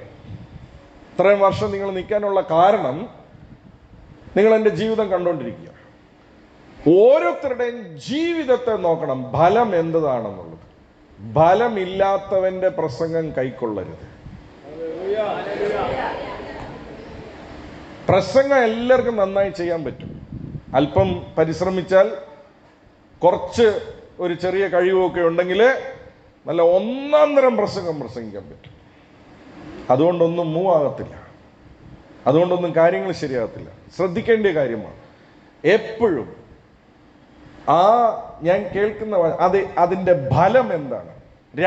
രണ്ടിടത്ത് ഫലം വരും. ഒന്ന്, പ്രസംഗിക്കപ്പെടുന്ന വചനം പ്രസംഗിക്കുന്നിടത്ത് ഫലം പുറപ്പെടുവിക്കണം.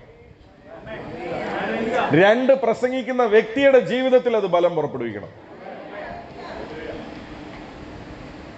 പ്രസംഗിക്കുന്ന ആൾ ആനയും ചേനയും പ്രസംഗിച്ച് പശു നക്കിയ പോലെയാ ജീവിതം ഇരിക്കുന്നതെങ്കിൽ ആ വചനത്തിൽ എന്തോ പ്രശ്നമുണ്ട്.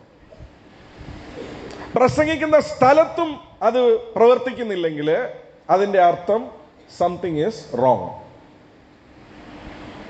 തിരിച്ചറിയുക, വചനം പറയുക, കള്ളപ്രവാചകന്മാരെ സൂക്ഷിച്ചുകൊള്ളും. വായിച്ചേ, താഴോട്ട് വായിച്ചു. അവരുടെ ഫലങ്ങളാൽ നിങ്ങൾക്ക് അവരെ തിരിച്ചറിയാം. മുള്ളുകളിൽ നിന്ന് മുന്തിരിപ്പഴവും ഞെരിഞ്ഞിലുകളിൽ നിന്ന് അത്തിപ്പഴവും പറിക്കുമാറുണ്ടോ? ഉണ്ടോ? ഇല്ല, നടക്കത്തില്ല. നല്ല വൃക്ഷമൊക്കെയും നല്ല ഫലം കായ്ക്കുന്നു. ഞാൻ പറയുന്നത് നന്നായിട്ട് കേട്ടോ. ബലം ബലം ബലം ബലം ബലം. എപ്പ ബലം കാണുന്നില്ലയോ അപ്പൊ ഓർത്തോണം ചെടി ശരിയല്ല. വായിച്ചു. ആകാത്ത വൃക്ഷമോ ആകാത്ത ഫലം കായ്ക്കുന്നു. നല്ല വൃക്ഷത്തിന് ആകാത്ത ഫലവും ആകാത്ത വൃക്ഷത്തിന് നല്ല ഫലവും കായ്പാൻ കഴിയുകയില്ല.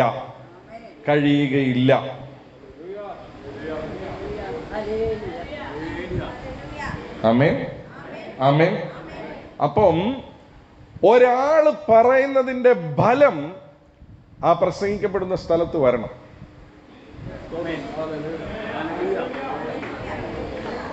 ഒരാള് പറയുന്നതിന്റെ ഫലം ആ വ്യക്തിയുടെ ജീവിതത്തിൽ കാണണം.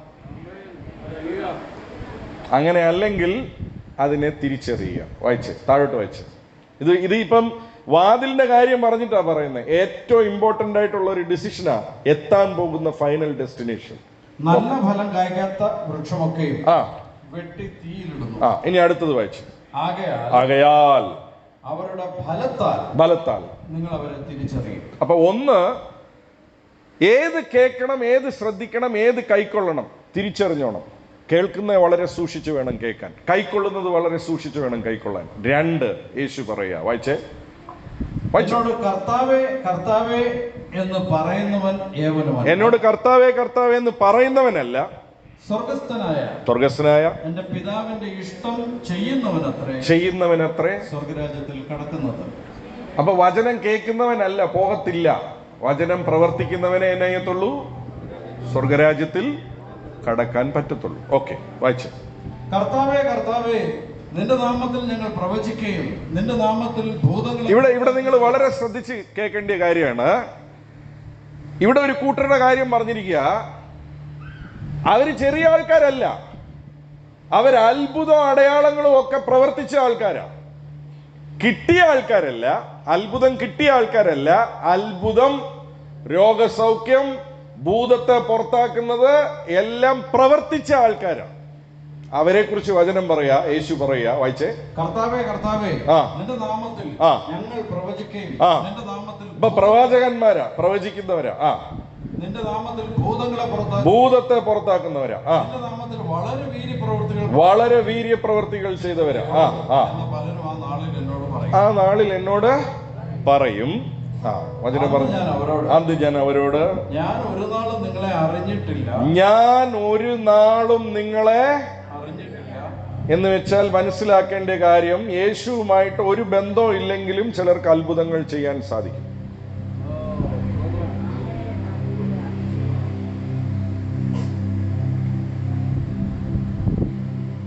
അതുകൊണ്ട് അടയാളങ്ങളുടെ പുറകെ വന്ന ക്രൗഡിനെ പിന്നെ മുന്നോട്ട് കണ്ടിട്ടില്ല.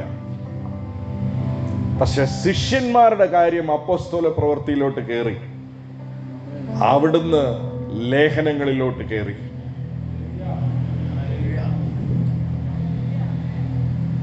കൈകൊടുത്തു പറ, പിൻഗമിക്കുന്നവൻ ഒത്തിരി ദിവസം കണ്ടെന്ന് വരത്തില്ല, പക്ഷെ ശിഷ്യൻ അന്ത്യത്തോളം.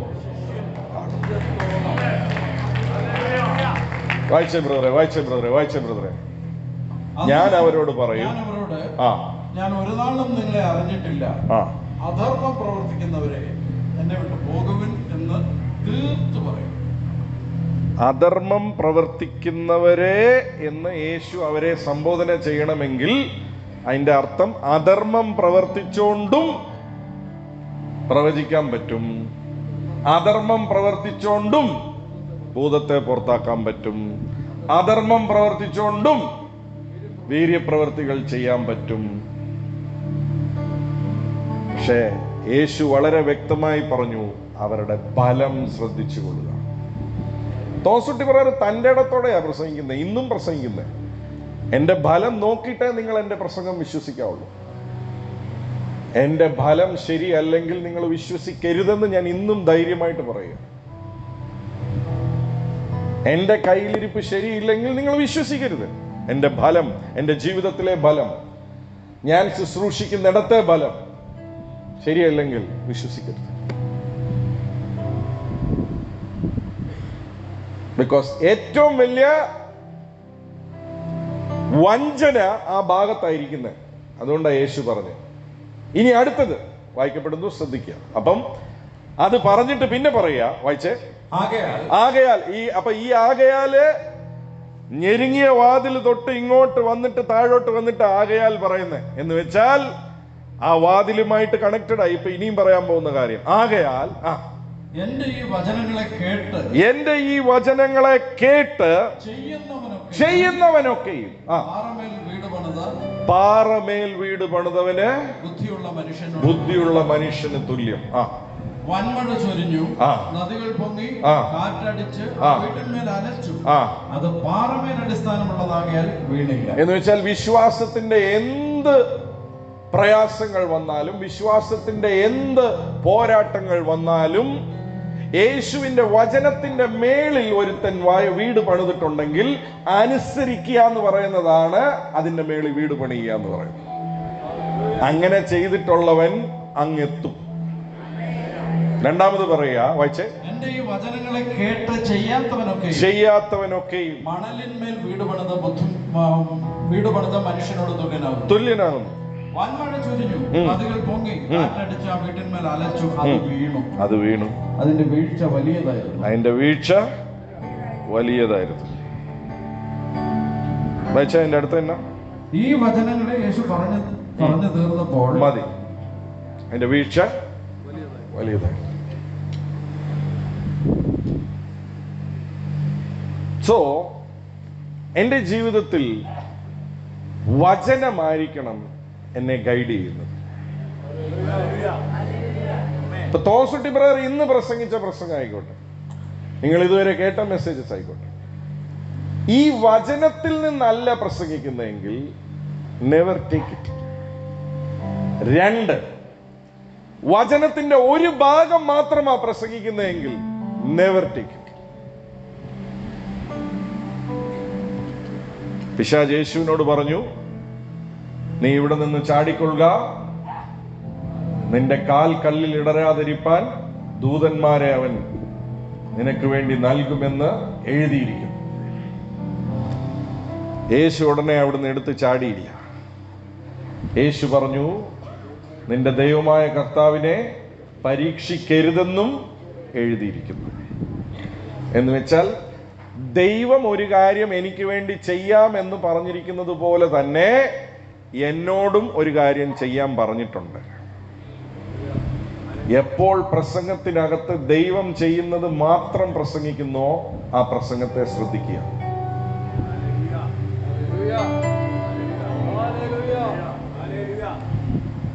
അതൊരിക്കലും ബാലൻസ്ഡ് ആയിട്ടുള്ള ദൈവവചനമല്ല. പിശാചിന് നന്നായിട്ട് ആ പ്രസംഗം പ്രസംഗിക്കാൻ അറിയാം. ദൈവം ഇത് ചെയ്യും എന്ന് വാഗ്ദത്തം പറഞ്ഞിട്ടുണ്ട്.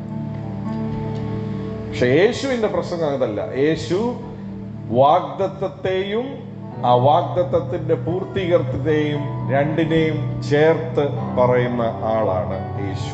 യേശുവിന്റെ വചനം എപ്പോഴും അങ്ങനെയുള്ളതാണ്. ഈ ബൈബിളിൽ പറഞ്ഞിരിക്കുന്ന എല്ലാ കാര്യത്തിനും ഏണയായിട്ട് വേറൊരു വാക്യം കാണും, വേറൊരു സത്യം കാണും. എങ്ങനെ ഒരു നാണയത്തിന് 2 വശം ഉണ്ടെന്ന് പറഞ്ഞ പോലെ ആ 2 വശം കാണും. അത് തിരിച്ചറിയണം. അങ്ങനെ വേണം നമ്മുടെ ക്രിസ്തീയ ജീവിതത്തെ പണിയുവാനായിട്ട്. ഗുണം ചില ഞെരുക്കം പോലെ തോന്നിയാലും ആ സ്വർഗീയ സൗഭാഗ്യത്തിൽ എത്തുവാനായിട്ട് സാധിക്കും. ഇതൊരു പക്ഷേ ആരും പ്രസംഗിച്ചിട്ടില്ല, ബ്രദറാ പ്രസംഗിക്കുന്നത്. ഞാൻ ആരും പ്രസംഗിക്കാത്തതാ പ്രസംഗിക്കുന്നത്, നിങ്ങൾക്ക് നന്നായിട്ട് അറിയാമല്ലോ. അതുകൊണ്ടാണ് കൃപയാൽ എവിടെ ഉണ്ടാകാത്ത ഫലം ഇവിടെ ഉണ്ടാകുന്നത്. ഇത്ര അനുഗ്രഹിക്കപ്പെടാനുള്ള കാരണം അതാ. ബിക്കോസ് വേര് കറക്റ്റ് ആണെങ്കിൽ ഫലം താനെ കറക്റ്റ് ആയിക്കോളും. ബലത്തെക്കുറിച്ച് പ്രത്യേകിച്ച് പ്രസംഗിക്കേണ്ട ആവശ്യമില്ല, ബലം താനേ വന്നോളൂ. ഇന്നത്തെ സന്ദേശത്തിന്റെ കാതലായ വിഷയം, യേശു യേശു യേശു എന്നൊക്കെ പറയുന്ന ഓരോ വ്യക്തിയും തിരിച്ചറിയേണ്ട കാര്യമാണ്. യേശുവിന്റെ പുറകെ ഇറങ്ങിയതിന്റെ ഏക ലക്ഷ്യം, പല ലക്ഷ്യങ്ങളില്ല, ഏക ലക്ഷ്യം ആത്മാവിലെ തുളയടയണം. ആത്മാവിലെ തുളയടയാതെ യേശുവിന്റെ പുറകെ നടന്നതുകൊണ്ട് ഒരു പ്രയോജനവുമില്ല. ആത്മാവിന്റെ തുളയടഞ്ഞിട്ടുണ്ടെങ്കിൽ ഭൗതികമായി ഒരു കാര്യവും തരാൻ സാധിക്കാത്ത ഒരു ആത്മീക സന്തോഷം നിന്റെ ഉള്ളിൽ എപ്പോഴും വസിക്കും. നീ പിൻഗമിക്കുന്നവരുടെ കൂട്ടത്തിലായിരിക്കത്തില്ല, നീ ശിഷ്യന്റെ കൂട്ടത്തിലായിരിക്കും. എപ്പോഴും ആ പ്രാണപ്രിയന്റെ കൂടെ ഒരു പ്രണയ ബന്ധമുള്ളവനായിരിക്കും. ചാടി ദൈവസന്നിധിയിൽ നമുക്ക് എഴുന്നേക്കാം, പ്രാർത്ഥിക്കാം. യേശുവേ പോലെയാ, യേശുവിൻ വാക്കു കാക്കുവാൻ, യേശുവേ നോക്കി ജീവിപ്പാൻ, ഇവരെ കാക്ഷിക്കുന്നു ഞാൻ. ഓ യേശുവേ നോക്കി ജീവിപ്പാൻ, ഇവരെ കാക്ഷിക്കുന്നു ഞാൻ. ഓ ഉറപ്പിക്കന്നെ എന്നാഥ, നിറയ്ക്ക എന്നെ ശുദ്ധാത്മ, ക്രിസ്തൻ മഹത്വത്താലെ ഞാൻ മുറ്റും നിറഞ്ഞു ശോഭിപ്പാൻ. ഓ ക്രിസ്തൻ മഹത്വത്താലെ ഞാൻ മുറ്റും നിറഞ്ഞു ശോഭിപ്പാൻ. ഇന്ന് കേട്ട കാര്യങ്ങളിൽ ചിലതിൽ നിങ്ങൾക്ക് ഇപ്പോഴും തോന്നുമായിരിക്കും, ഞാൻ ഇപ്പോഴും ശിഷ്യനായിട്ടില്ല. നല്ല കാര്യമാ, പക്ഷെ അതിലേക്ക് പോകാനുള്ളതാണ് ക്രിസ്തീയ ജീവിതം. അതാണ് ക്രിസ്തീയ ജീവിതത്തിന്റെ വളർച്ച, അതാണ് ക്രിസ്തീയ ജീവിതത്തിന്റെ പുരോഗമനം. അങ്ങനെ പുരോഗമിക്കുന്ന ഒരാളുടെ ജീവിതത്തിൽ ഒന്നിനും കുറവ് വരത്തില്ല. ഉറപ്പ് പറയാം, ഒന്നിനും ഒന്നിനും ഒന്നിനും ഒന്നിനും. ഈ തുളയടഞ്ഞാലുള്ള ഗുണം എന്താണെന്നറിയാവോ? ആദ്യത്തെ കാര്യം, നാളെയെ കുറിച്ചുള്ള നിന്റെ വിചാരം മാറും. കയ്യിൽ എന്തുണ്ടെങ്കിലും ഇല്ലെങ്കിലും പറഞ്ഞറിയിക്കാൻ സാധിക്കാത്തൊരു സന്തോഷം നിന്റെ ഉള്ളിൽ വാഴും. ലോകം ചുറ്റിലും അവിടെയും ഇവിടെയെല്ലാം എന്തെല്ലാം നടന്നാലും, എല്ലാരും കുലുങ്ങിയാലും നിനക്കൊരു കുലുക്കവും സംഭവിക്കത്തില്ല. ഇളക്കമില്ലാത്ത ഒരു പാറയുടെ മേളിൽ നിന്റെ വീട് പണിതിട്ടുണ്ടെങ്കിൽ. ഹല്ലേലൂയ. ശിഷ്യനെ സംബന്ധിച്ചുള്ള അവന്റെ തന്റെ ഇടം എന്താണെന്നറിയാവോ? എന്റെ അപ്പൻ ഒരു വാക്ക് പറഞ്ഞിട്ടുണ്ടെങ്കിൽ അത് മാറത്തില്ല. ശിഷ്യൻ എപ്പോഴും എങ്ങനെ ചിന്തിക്കുമെന്നറിയാവോ? എന്റെ ഏറ്റവും ബെസ്റ്റ് എന്റെ അപ്പ എനിക്ക് വേണ്ടി തന്നിട്ടുണ്ടെങ്കിൽ, സ്വന്തം ജീവനെ എനിക്ക് വേണ്ടി തന്നിട്ടുണ്ടെങ്കിൽ, എന്റെ ഈ തുളയെ അടയ്ക്കാനായിട്ട് ആ വില അവൻ തന്നിട്ടുണ്ടെങ്കിൽ, കൈ കൊടുത്ത് വെച്ച് പിന്നെയാണോ ബാക്കിയുള്ളത് തരാതെ ഇരിക്കുന്നത്? ചിലരുടെ ഈ ഫോളോവറുടെ പ്രാർത്ഥന എങ്ങനെയാണെന്നറിയോ? എങ്ങനെയും ബ്രദറെ ഒന്ന് പ്രാർത്ഥിക്കണം ഈ കാര്യം നടക്കാനാണ്. അത് ഫോളോവറാ. ആരോടാ പ്രാർത്ഥിക്കുന്നതെന്ന് ഒരു ഉറപ്പുമില്ല. ഈ തുളയുള്ളിടത്തോളം കാലം എത്ര യേശു പറഞ്ഞിട്ടും കാര്യമില്ല, തുള അടയാനാ പ്രാർത്ഥിക്കാൻ. ഒന്ന് രണ്ട് പേർക്ക് കൈ കൊടുത്ത് പറ, തുള അടയാനാണ് പ്രാർത്ഥന. ആ അനുഭവം ഉണ്ടായിട്ടില്ലേ? പ്രാർത്ഥിച്ചേ, ആ അനുഭവം നിങ്ങൾക്ക് ഉണ്ടാവും. അതാണ് യഥാർത്ഥ രക്ഷയുടെ അനുഭവം. ആ തുള അങ്ങോട്ട് അടഞ്ഞു കഴിഞ്ഞാലുണ്ടല്ലോ, പിന്നെ ലോകത്ത് എന്നെല്ലാം സംഭവിച്ചാലും നിനക്കൊരു കുലുക്കവും കാണത്തില്ല, നിനക്കൊരു ഇളക്കവും കാണത്തില്ല. ഹല്ലേലൂയ. പത്രോസ് ആദ്യം പേടിച്ച് ഓടിയവനാ, ആ ബോട്ടിൽ വെച്ച് അയ്യോ മൊത്തം വെച്ചവനാ. പക്ഷെ അടുത്ത ദിവസം തല വെട്ടാൻ പോവാന്ന് പറഞ്ഞ് 12 ചേവകരുടെ ഇടയ്ക്ക് പുള്ളി നല്ല സുഖമായിട്ട് കിടന്ന് ഉറങ്ങുക. Hallelujah, hallelujah. അതെന്തിനാ രേഖപ്പെടുത്തിയിരിക്കുന്നതെന്ന് അറിയാവോ? നിങ്ങൾക്കും എനിക്കും ആ ലെവലിൽ എത്താൻ സാധിക്കുമെന്ന് കാണിക്കാനായിട്ടാ അത് എഴുതിയിരിക്കുന്നത്. Hallelujah, hallelujah. ഇപ്പൊ നിങ്ങളുടെ ജീവിതത്തിൽ ഒന്നും നടക്കുന്നില്ലേ? ഒരു കുഴപ്പമില്ല, അതും പെർഫെക്റ്റ് പ്ലാനിങ്ങിലാണെന്ന് വിശ്വസിക്കുന്നവനാ ശിഷ്യൻ. അയ്യോ അവരിങ്ങനെ പറയുന്നു, അവരങ്ങനെ പറയുന്നു, ഇവരിങ്ങനെ ചെയ്യുന്നു, ചെയ്തോട്ടെന്നേ. ആരെല്ലാം നിനക്കെതിരെ എന്തെല്ലാം ചെയ്താലും അത് നിന്റെ നന്മയ്ക്കായി കൂടി വ്യാപരിക്കുമെന്ന് അപ്പൻ പറഞ്ഞിട്ടുണ്ടെങ്കിൽ പറ, അതേ എന്റെ ജീവിതത്തിൽ സംഭവിക്കത്തുള്ളൂ. ഉറപ്പുണ്ട്, എനിക്ക് ഉറപ്പുണ്ട്, അപ്പന്റെ വാക്കിൽ ഉറപ്പുണ്ട്. ആഹാ, ഞാൻ ഉറച്ചിടും, എന്റെ അപ്പന്റെ വാക്കിൽ ഉറച്ചിടും. ഉറപ്പുണ്ട്, എനിക്ക് ഉറപ്പുണ്ട്, എന്റെ അപ്പന്റെ വാക്കിൽ ഉറപ്പുണ്ട്. ഉറച്ചിടും ഞാൻ. ഞാൻ ഉറച്ചിടും, എന്റെ അപ്പന്റെ വാക്കിൽ ഉറച്ചിടും.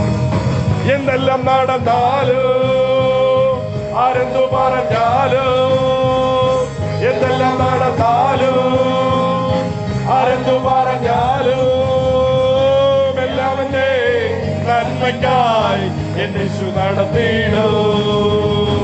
എല്ലാവന്റെ നന്മയാൽ എന്നെ യേശു നടത്തിയിടും.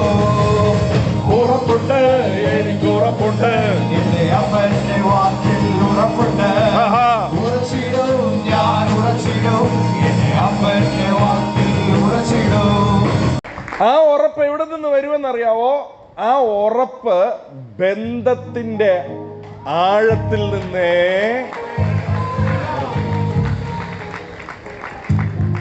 ബന്ധമുള്ളവനെ ഉറയ്ക്കാൻ പറ്റത്തുള്ളൂ. ശിഷ്യന് മാത്രമേ ബന്ധമുള്ളവനായിരിക്കത്തുള്ളൂ. ബന്ധമുള്ളവനാ ശിഷ്യൻ. അവന് മാത്രമേ എന്നാ ചെയ്യാൻ സാധിക്കത്തുള്ളൂ? ഉറയ്ക്കാൻ സാധിക്കത്തുള്ളൂ. അല്ലെങ്കിൽ നമ്മൾ ബാക്കിയുള്ളവരുടെ ഉറപ്പിലാണ് നിൽക്കുന്നത്. ഒരുത്തരെ നോക്കിയല്ല നിൽക്കേണ്ടത്, വിശ്വാസത്തിന്റെ നായകനും പൂർത്തി വരുത്തുന്നവനുമായ ഹല്ലേലൂയ, ഹല്ലേലൂയ. നാട് മൊത്തം ക്ഷാമ.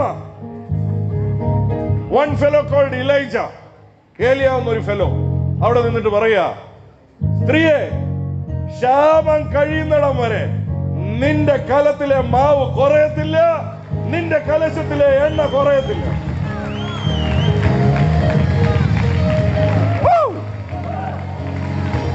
ഞാനിപ്പോ ഒരു പ്രവചനം പറയാൻ പോവാ. അടുത്ത 10 വർഷം നിന്റെ കലത്തിലെ മാവ് കുറയത്തില്ല, നിന്റെ കലശത്തിലെ എണ്ണ കുറയത്തില്ല.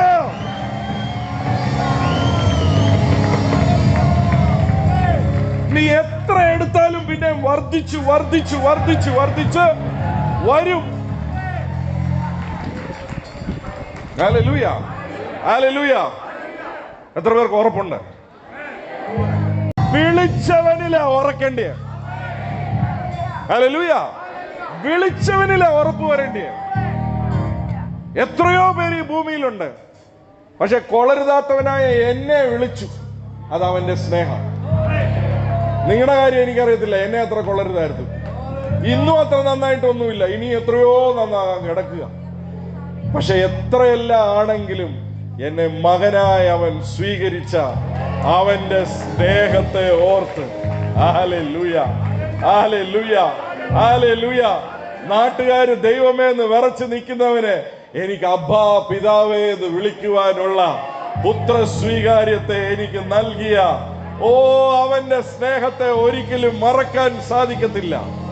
Hallelujah, hallelujah.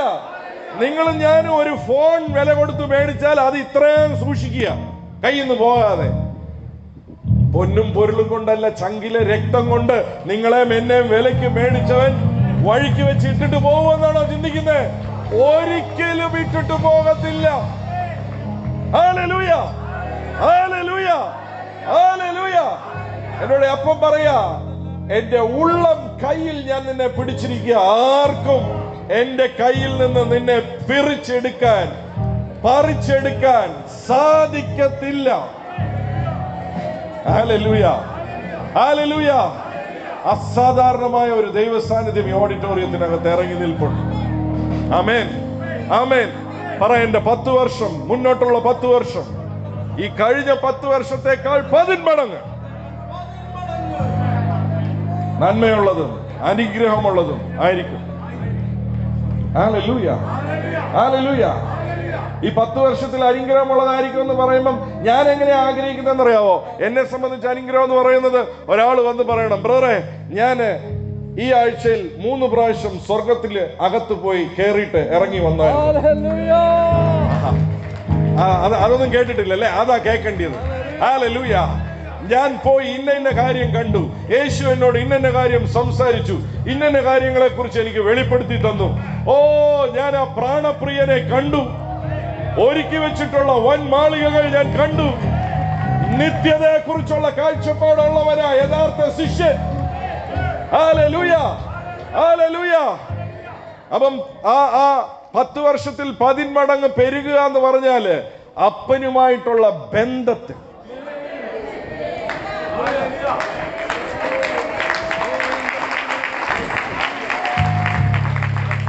നീ ഒരിടത്ത് നിന്നാൽ അവിടെ ദൈവ സാന്നിധ്യം ഇറങ്ങുന്ന അനുഭവം. Hallelujah, hallelujah. നിന്റെ ഒരു നോട്ടത്തിൽ ദൈവശക്തി വെളിപ്പെടുന്ന അനുഭവം. ആമേൻ. ഓ, വിശ്വസിക്കുന്നവരെ ഓർത്ത് ഞാൻ അപ്പായെ സ്തുതിക്കുന്നു.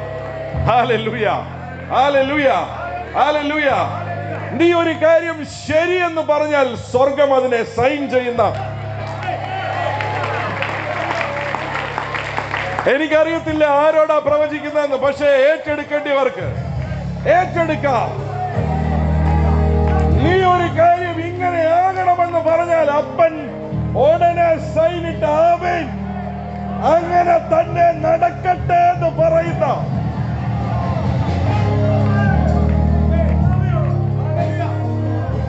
നാട് മുഴുവൻ ഒരു കാര്യം പറയുമ്പം നീ നടക്കത്തില്ലെന്ന് പറഞ്ഞാൽ മുഴു സ്വർഗവും ഇറങ്ങി അതിനെ മാറ്റുന്ന അനുഭവം. എത്ര പേര് വിശ്വസിക്കുന്നു? അടുത്ത 10 വർഷം അതുപോലത്തെ അനുഭവങ്ങൾ, അടുത്ത 10 വർഷം അതുപോലത്തെ അനുഭവങ്ങൾ. Hallelujah, hallelujah, hallelujah. നീ പോലും അറിയാതെ നിന്റെ പുറകെ പുരുഷാരം നടന്നു വരുന്ന അനുഭവം. ഓ, വിശ്വസിക്കുന്നവരുണ്ടോ? വിശ്വസിക്കുന്നവരുണ്ടോ? വിശ്വസിക്കുന്നവരുണ്ടോ? വിശ്വസിക്കുന്നവരുണ്ടോ? വിശ്വസിക്കുന്നവരുണ്ടോ? തിരികെ നോക്കിയാൽ വിശ്വസിക്കാൻ സാധിക്കാത്ത രീതിയിൽ. Hallelujah, hallelujah. നീ ചിന്തിക്കാത്ത വഴികളിൽ കൂടെ നീ പോകും. നിന്റെ സ്വപ്നത്തിൽ പോലും ചിന്തിക്കാത്ത വഴികളിൽ കൂടെ അടുത്ത 10 വർഷങ്ങളിൽ നീ പോകും. ഓ, ചിലരെ ഓർത്ത് ഞാൻ അപ്പായെ സ്തുതിക്കുക. അത് അവരുടെ ഉള്ളിലേക്ക് ഇറങ്ങുന്നുണ്ട്. നീ ചിന്തിക്കാത്ത മേഖലകളിൽ കൂടെ നീ പോകും. നീ ചിന്തിക്കാത്ത രീതിയിൽ കൂടെ നിന്നെ പരിശുദ്ധാത്മാവ് നടത്തും. നീ എഴുതി വെച്ചിരിക്കുന്ന ചെറിയ കാര്യങ്ങളിലല്ല, നിന്റെ ബുക്കിനകത്തും ഡയറിക്കകത്തും നീ കുറിച്ച കാര്യങ്ങളെക്കാൾ വിശാലമായ കാര്യങ്ങളിൽ നിന്റെ ബുദ്ധിക്കകത്ത് ഒതുങ്ങാത്ത രീതിയിൽ അവന് നിന്നെ നടത്താൻ അവൻ ശക്തനാണ്. അത് വിശ്വസിക്കാൻ ഒരു ശിഷ്യനെ കൊണ്ട് മാത്രമേ പറ്റത്തുള്ളൂ. Welcome to the disciple club. ശിഷ്യനാകാൻ ആഗ്രഹിക്കുന്നു. ശിഷ്യന്റെ ജീവിതത്തിൽ ത്യാഗമുണ്ടോ? ഉണ്ട്. ശിഷ്യന്റെ ജീവിതത്തിൽ ഇടുക്കം കാണുമോ? ചിലപ്പം കാണും. യെസ്. ഇടുക്കം എന്ന് പറയുന്നത്, ഞാൻ വീണ്ടും പറയട്ടെ, ഇടുക്കം രോഗമല്ല, ഇടുക്കം ദാരിദ്ര്യമല്ല. ഇടുക്കം ദൈവനാമം നിമിത്തം ചിലത് വിട്ടുകൊടുക്കുന്നതാണ്. ഹല്ലേലൂയ. രോഗവും ദാരിദ്ര്യവും ശാപമാണ്, അത് ത്യാഗമല്ല. ക്രിസ്തീയ സഭയെ അങ്ങനെ കുറെ കാലം പഠിപ്പിച്ചു, രോഗവും ശാപവും ഇതെല്ലാം ത്യാഗത്തിന്റെ ഭാഗമാണെന്ന്. നോ. യേശുവിന്റെ രക്തത്താൽ കഴുകപ്പെട്ടിട്ടുണ്ടോ? ആരോഗ്യം നിന്റെ അവകാശം, നന്മ നിന്റെ അവകാശം, സമൃദ്ധി നിന്റെ അവകാശം. അവിടെ എവിടെയും കുറവ് വരത്തില്ല. ഹല്ലേലൂയ. പക്ഷെ ശിഷ്യൻ എന്ന പേര് നിമിത്തം ദൈവരാജ്യം നിമിത്തം, യേശു എന്ന പേര് നിമിത്തം അവിടെ ജീവിക്കാനായിട്ട് ചില ഇടുക്കങ്ങൾ വരും. പക്ഷെ അവിടെ എല്ലാം യേശു നിമിത്തം, എൻ്റെ പ്രാണപ്രിയൻ നിമിത്തം എന്നത് വിട്ടുകൊടുക്കാൻ. നിങ്ങൾക്കറിയാമോ, ഒരമ്മ കുഞ്ഞിന് വേണ്ടി പലതും, അമ്മമാരെല്ലാം ഒന്ന് കൈ ഉയർത്തിക്ക് ഒരു ഹല്ലേലൂയ പറഞ്ഞു. നിങ്ങൾ ഒത്തിരി ത്യാഗം അനുഭവിച്ചിട്ടുള്ളവരാണ്. 10 മാസം കുഞ്ഞിനെ ചുമന്ന് പ്രസവിക്കുന്നിടം തൊട്ട് ഒത്തിരി ത്യാഗം നിങ്ങൾ അനുഭവിക്കുന്നുണ്ട്. എനിക്കൊരു കുഞ്ഞിനെയും കൂടെ ഞങ്ങൾക്ക് അപ്പം തന്നു. എനിക്കറിയാം എൻ്റെ ഭാര്യ എന്തുമാത്രം അക്കാര്യത്തിൽ ഇത് ചെയ്യുന്നുണ്ടെന്നുള്ളത്. പക്ഷേ ഇതുവരെ ഒരിക്കലും ഞാൻ ഒരു നിരാശയുടെ വർത്താനം ഞാൻ കേട്ടിട്ടില്ല. നിങ്ങളെല്ലാവരും അങ്ങനെയാണെന്ന് ഞാൻ വിശ്വസിക്കുന്നു. നിങ്ങളുടെ കുഞ്ഞുങ്ങളെ ശുശ്രൂഷിച്ചതിലും നോക്കുന്നതിലും ഒരിക്കലും നിങ്ങൾ നിരാശപ്പെടാറില്ല. ആ കുഞ്ഞിന് എന്ത് പ്രയാസമാണെങ്കിലും നിങ്ങൾ പിന്നെയും നോക്കും. എത്ര സമയം എടുത്താലും പിന്നെയും നോക്കും, പിന്നെയും പരിഗണിക്കും. പിന്നെ അത് തെറ്റ് ചെയ്താലും പിന്നെ അതിനെ നോക്കും. അതിനകത്ത് ഒത്തിരി ത്യാഗമുണ്ട്. ചിലപ്പോൾ നിങ്ങൾ ഭക്ഷണം പോലും കഴിക്കത്തില്ലായിരിക്കും. പക്ഷെ ആ ഭക്ഷണം കഴിക്കായ്മ ഒന്നും നിങ്ങൾക്ക് തോന്നത്തില്ല ആ കുഞ്ഞിനെ പരിഗണിക്കുന്നതിനകത്ത്. അതിൻ്റെ കാര്യം എന്താണെന്ന് വെച്ചാൽ സ്നേഹം. യേശു പറഞ്ഞു, അമ്മ തൻ്റെ പെറ്റ കുഞ്ഞിനെ മറന്നാൽ പോലും, സാധ്യതയില്ലാത്തതാ പക്ഷെ മറക്കാൻ സാധ്യതയുണ്ട്, എന്നാൽ പോലും എൻ്റെ കുഞ്ഞുങ്ങളെ ഞാൻ നിങ്ങളെ മറക്കത്തില്ല. ആ സ്നേഹം നമ്മൾ തിരിച്ചറിഞ്ഞാൽ പിന്നെ നമുക്ക് സ്നേഹിക്കാതെ ഇരിക്കാൻ സാധിക്കത്തില്ല. Hallelujah, hallelujah, hallelujah. എപ്പോഴെല്ലാം സ്നേഹം കുറയുന്ന ഓർത്തോണം, ഹോൾ അടഞ്ഞിട്ടില്ല, ഹോൾ അടയണം. ഹോൾ അടഞ്ഞാൽ അറിയാത്ത സന്തോഷം, അറിയാത്ത ആനന്ദം, ഭൗതികമായിട്ടുള്ള ഒന്നും നമ്മളെ ഇളക്കത്തില്ല. പ്രൈം മിനിസ്റ്റർ പോസ്റ്റ് തരാമെന്ന് പറഞ്ഞാലും നമ്മൾ അനങ്ങത്തില്ല. ഒന്നിന്റെയും പുറകെ നാട്ടം കാണത്തില്ല.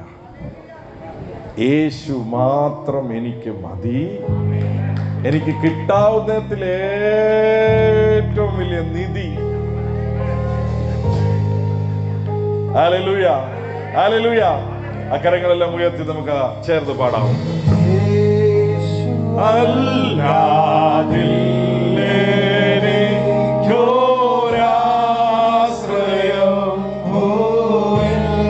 ഒരു പ്രാർത്ഥനയായി പാടിക്കുക.